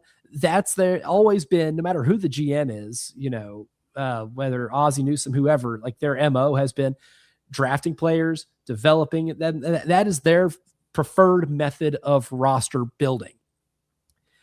But if we want more, I guess, maybe evidence to the theory, right? Preston, you ready for maybe a little more evidence? You can take this as evidence because Adam Schefter did tweet this, because Adam Schefter did talk to Crosby's knee surgeon, Dr. Neil Elatrash, I think. Elatrash. I definitely botched that last name, so sorry, doctor. Dr. Neil is what I'll just call him. And he said, quote, Max Crosby is doing very well in the early part of his rehab and recovery from surgery to treat a significant meniscus tear and the related stress injury to the bone and cartilage in his knee. He is certainly on track in his planned program. He feels very well and is already much improved compared to before surgery. We truly respect the work of the Ravens staff with Max regarding the contract physical exam. We also understand the challenge the staff faces when tasked to provide a future risk assessment based on an evaluation early in the recovery process. This is especially challenging when dealing with an elite player like Max, considering the level of commitment necessary for a team to obtain him. The timing of his assessment is unfortunate because the apparent risk will lessen as his recovery progresses and his return to performance over the next few months becomes clear. At this point, Max is doing an excellent job attacking his rehab and his knee is responding very well. We look forward to Max returning to his elite level of performance this season as planned and for several more to come. End quote. So per Max Crosby's knee surgeon, Preston Thorne, he says that maybe we're just evaluating this at the worst possible time, but the condition will improve as time goes on. And I can't imagine there's too much disagreement between medical staffs there. I could be wrong. I am not a doctor myself. We just like to play one on the radio when prescribing medicines for struggling athletic teams. But in this instance right here, if you are on the train of the Ravens really aren't that concerned, they just have cold feet over the trade, I think the quote from Dr. Neil there might give us a little bit of ammo to use for that school of thought. Yeah, and again, it's not to say that they're not concerned, but I guess what I'm saying is if there weren't other options or if they hadn't paid such a steep price as he indicated, then they would be willing to maybe let some things ride. Like I'm not comparing players to assets, full stop. However, my car drives with a permanent check engine light on. It's okay. I got it. It's mine. I wouldn't buy a car with a permanent check engine light on. You know what I'm saying? Like, right. I wouldn't do that because I'd be like, hey, what's going on here? This car, I know. I understand why this one is on, but I wouldn't buy a car that if you get in my car right now, there's a lot of lights on the dashboard. You're like, whoa. I'm like, nah, man, it's cool. It's all good. We know what's going on here. I wouldn't buy that car with all those lights going on because I don't know what the issues are.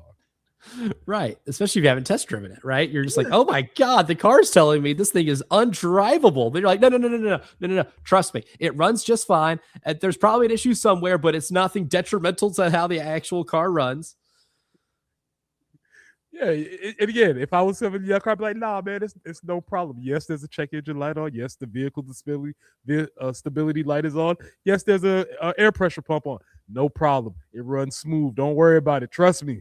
You'd be like, I don't know about that, man. Hey, you do you. As long as you're driving and maybe I'm not riding in the passenger seat, your prerogative on that one right there. Now, I don't know what the physical process will be for Tua Tagovailoa going to the Atlanta Falcons because he certainly has his own injury history. But in part 2 of the early game, third and long hour goes deep, we'll discuss the drafting of Tua Tagovailoa, some of the issues he had with the Miami Dolphins, and whether or not we should have seen that part coming. We'll discuss that next here in the early game. Wow, what a play! The Game Network. Columbia, Charleston, Florence, and Myrtle Beach. Friday, April 3rd, the Spring Golf Classic at Charwood in West Columbia with our buddies Rock and Daniel Lucas. And we have Saki's Morning Libations Bar before tee-off. Also, the classic onion sausage presented by the Lexington Gamecock Club. Yeah, I know you're going to ask. We have the golf gun. All that Friday, April 3rd. Again, $400 a team, $100 for an individual. 803-755-2000 and press number 2. April 3rd. It's the Spring Golf Classic from the Game. Preston here for our friends at Cato's Power Equipment. Cato's Power Equipment has been family-owned and serving the Midlands since 1983. That's over 40 years. 83. That's how many points Bam Adebayo had last night. Can you imagine?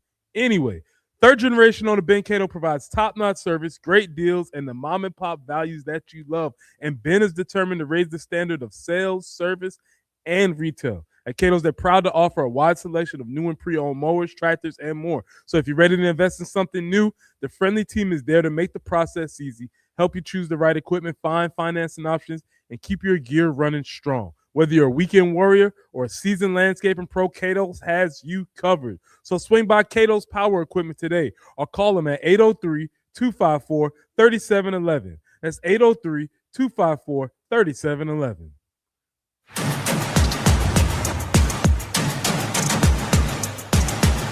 Sponsored by Mattress Firm. Having trouble sleeping? Visit Mattress Firm during the Upgrade Your Sleep sale. Their sleep experts will help find your perfect bed from a premium selection of top brands. They make sleep easy. I'm John Morgan of Morgan & Morgan. My best advice to you when hiring a lawyer for your injury case is simple. If you know court personnel, ask them who they'd hire. They know. If you know an insurance adjuster, ask them. They know. And then ask them about us. Ask them about Morgan & Morgan. They know. I look forward to talking to you soon. There's only one Morgan & Morgan, America's largest injury law firm for the people. Injured? Dial Pound Law. Joe Sandifer, Esquire, 11915 Plaza Drive, Suite 301, Murrells Inlet, South Carolina, 29576. Powered by Integrated Media. The Game TV. Sponsored by Shepherd's Glass. For auto, home, and commercial glass. ShepherdsGlass.com. In Chapin and West Columbia. The Game TV. Sponsored by Shepherd's Glass.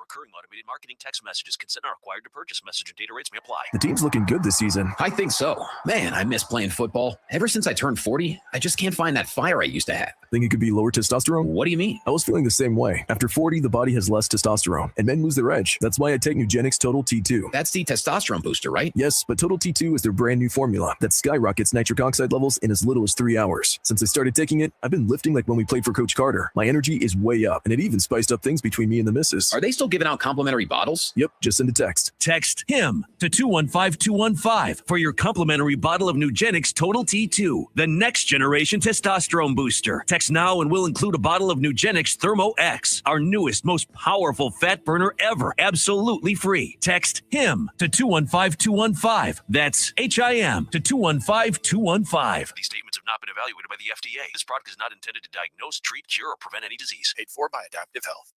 Hey, this is Jen Jensen for CHW Cabinetry. My family is using CHW Cabinetry, and they are fantastic to work with. They make sure you're satisfied with every step of the process. Not only do their photorealistic renderings show exactly what your new space will look like, their job site guarantees everyone is on the same page, literally. Experience the CHW difference for yourself. Go to chwcabinetry.com to see more, or call them at 803-520-6837, and be sure to tell them Jen Jensen sent you. CHW Cabinetry, passion from inspiration to installation. Plus tax and title with approved credit. Call 888-411-7640 for details. March is a race against time at JT's Jeep Ram. JT is selling every single Ram regardless of profit or loss. Every credit application and offer accepted. JT's been challenged to sell 150 Rams, making deals the other dealers can't. New Rams, light duty, heavy duty, up to $15,000 off with 10-year, 100,000-mile warranty. JT's Jeep Ram, 378 Lexington or Greystone Boulevard. Ram Truck Month.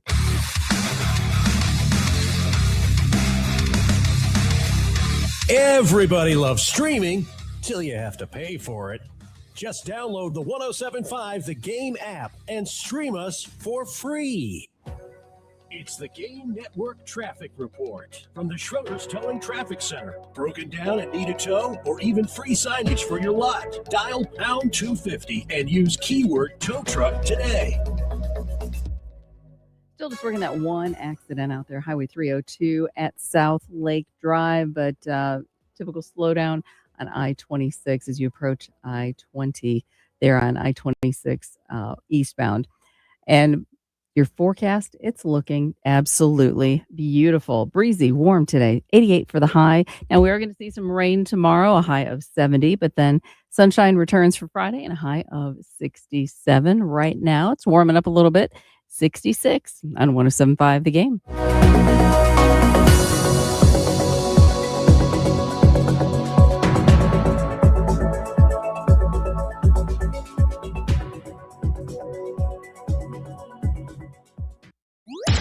Early game with former Gamecock Preston Thorne, Elijah Campbell, and Jen Jensen on the Game Network, 107.5 Game app, and at the Game TV radio on YouTube. The early game, third and long hour goes deep. And this week we're doing the rise and fall of Tua Tagovailoa. And this is part 2. Part 1 yesterday, if you missed it, you can find it on our YouTube page at the Game TV radio, where we talked about his college career and how decorated and statistically his college career was, what the lore of what he was at Alabama, and the gravity of him to make it to where he was looked at as such maybe a can't miss prospect that teams were tanking to be able to make him their starting quarterback and maybe the franchise quarterback for the future. But today we'll go to the drafting of Tua Tagovailoa, because knowing what we know now, we might look back on that draft, Preston Thorne, a little bit differently. How did we feel initially about his fit with the Miami Dolphins, and was taking Justin Herbert over him justified in hindsight? Were there any signs that he was injury prone to where we ultimately ended up seeing what we saw? The first thing I want to do, though, Preston, with this is that I want to kind of look at that draft in its totality, right? Joe Burrow went number 1 to Cincinnati, Chase Young to Washington at number 2, Jeff Okudah at number 3 to Detroit, Andrew Thomas at number 4 to New York, the Giants, that is. And I misspoke earlier. Tua was taken before Justin Herbert. So Tua at 5, Justin Herbert at 6 to the Chargers. That was how that first 6 rolled out. If you were a team like the Miami Dolphins, again, knowing what we know now, was taking Tua Tagovailoa the right thing in that situation, as opposed to maybe a Justin Herbert, if we try to put ourselves back in that 2020 mindset? You can always go hindsight's 2020. Not even a pun intended there. You can always do that with your draft picks. There were some possible maybe yellow lights. I won't say red flags, but yellow lights when you were going to take Tua. You had the hip, which to me, if I'm talking about somebody having an injury, if you're talking hip, that never sounds like it's going to get better. But he hasn't really struggled with that in the league. So you had the hip injury that he had at Alabama, which kind of led him out to a couple games. But then just the physical traits, you're still trying to, left-handed quarterback bias aside, prejudice aside, you're still trying to figure out, like, can a little guy play quarterback? Mm-hmm. And we keep trying to find exceptions to the rule, Drew Brees being one. We're still trying to really figure out if we've answered this question yet, and I'm not convinced that we've answered that question yet. Right. If you just compare his size to the other 2 quarterbacks taken in that top 6, Joe Burrow at 6'4", 215. You look at Justin Herbert, 6'6", 236. Like, Justin Herbert has the size of an NBA small forward. Mm-hmm. Those 2 guys have totally different prototypes. And I think the Herbert one's so fascinating because Joe Burrow, I thought, was the obvious number 1, even at the time, right? At the time, I can still tell you that I thought, healthier quarterback, had a better season. And even though Tua was great that year before the injury, Joe Burrow was just better. That was historic. I don't think we'll ever see a college football quarterback throw 60 touchdown passes in a season ever again. Even if we end up expanding the college football playoff and we get an extra week or 2 of games, I still don't think we're going to have somebody get to 60. That will maybe go down as one of the more unbreakable records in college football.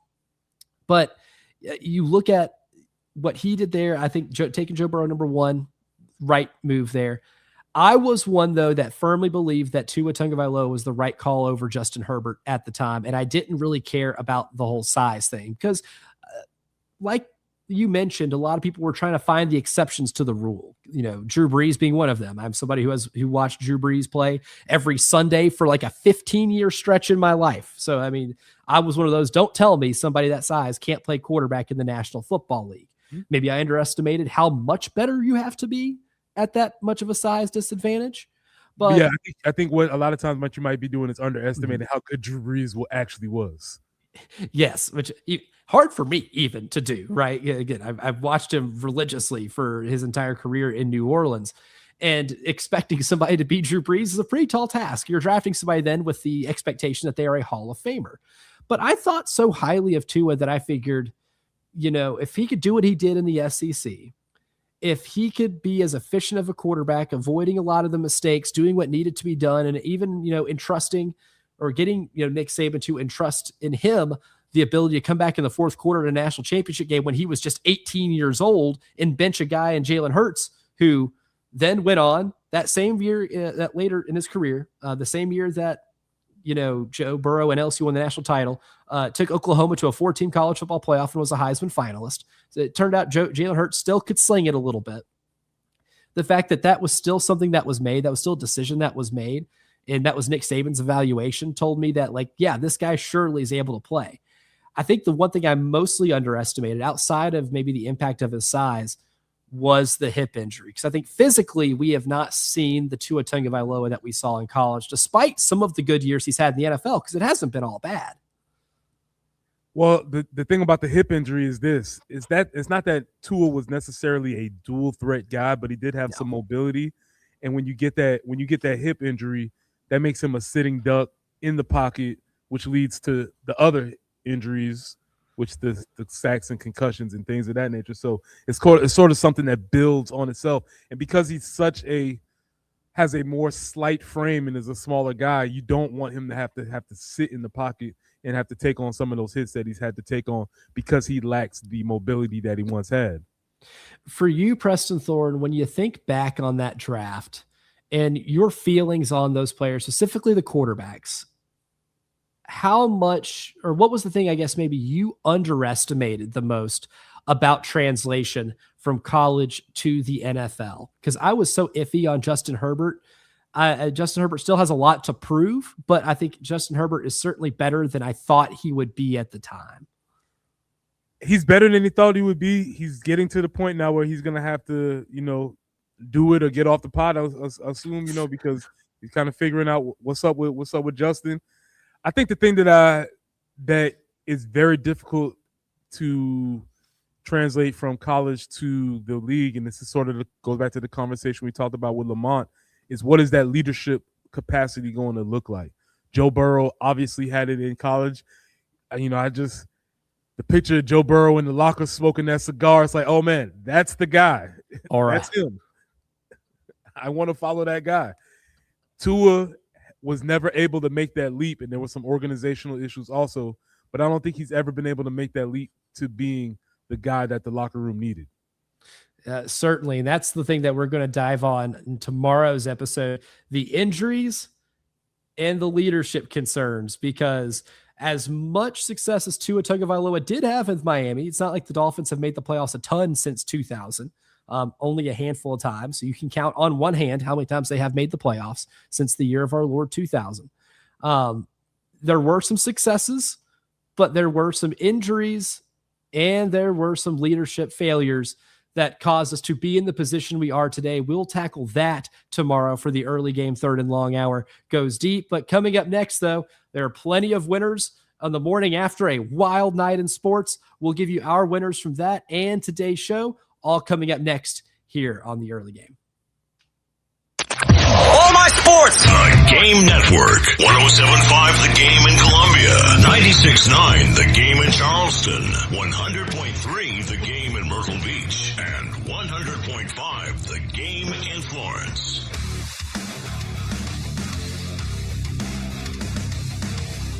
Everybody loves streaming till you have to pay for it. Just download the 107.5 The Game app and stream us for free. This is a Westwood One Sports Minute. I'm tasked with recording 3 of the biggest story minutes every day. Usually there are 3 different stories, but throw that out the window.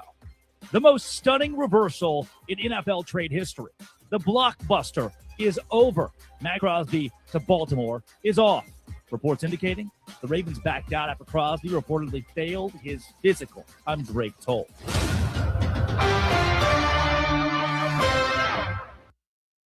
You know that Chick-fil-A sells more than chicken, right?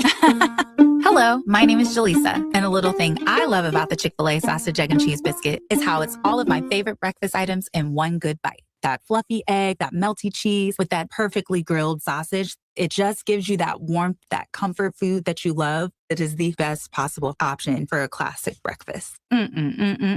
Comfort is calling. Order a Chick-fil-A sausage, egg, and cheese biscuit with Simply Orange Juice on the Chick-fil-A app today. Real guests paid for their testimonial. Spring deals are popping up early at Lowe's. Right now, get 4 bags of Stay Green 2 cubic foot mulch for just $10. Plus, save $20 on an Ego 56-volt string trimmer, now just $199. Spring starts better when you save early. Don't miss out. Our best lineup is here at Lowe's. Valid through 3/18. Mulch offer excludes Hawaii. Selection varies by location. While supplies last. Workdays can be unpredictable, but your workwear shouldn't be. With the Cintas Apparel Plus program, you'll have freshly laundered garments for everyone on your team delivered every week. Cintas has workwear for just about any job imaginable, with high-performance fabrics and an uncompromising fit that stretches and moves with you. Don't leave looking and feeling good to chance. Visit Cintas.com. Oh, I'm ready! And get ready for the workday. Rain-X wipers are the #1 wiper blades in America. That means all kinds of drivers choose Rain-X. Big drivers in small cars choose Rain-X. Small drivers in big cars choose Rain-X. Drivers with long hair and short commutes choose Rain-X. Drivers with short hair and long commutes choose Rain-X. Drivers with pets on board, babies on board, and bored babies on board choose Rain-X. Basically, drivers who love a clear view of the road all choose Rain-X wipers, the #1 wiper blades in America.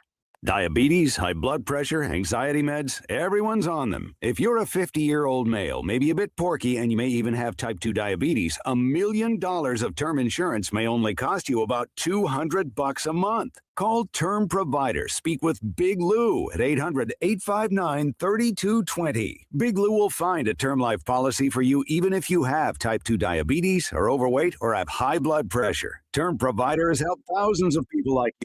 They can't afford term life insurance. To buy $1 million of affordable term life for you, all you need to do is call Big Lou at 800-859-3220. Lou will make sure the scales are tipped in your favor. Call 800-859-3220. Big Lou will answer your call and work to fit you into a term life policy that you can afford. Remember, Big Lou's like you. He's on meds too. Call 800-859-3220 or biglou.com.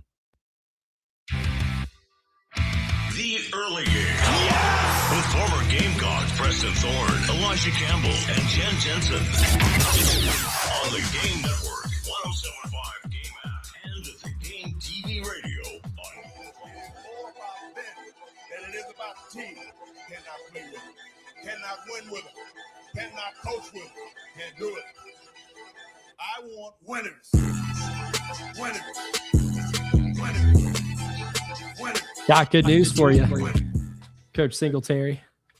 We got your winners. And every day, our winners are brought to you by the Golden Spur. And this may be a banner morning for the winner segment, Preston Thorne, because there are so many different ways to go to. But I want to start off one from the show that came organically, and that was the Mississippi Miracle. You taught me something today. I did not know about the improvements in Mississippi education. Education is a topic very important to me, as I know it is for you too. Did not realize that they are turning some things around over there in Mississippi, in a state that's got plenty of its own issues.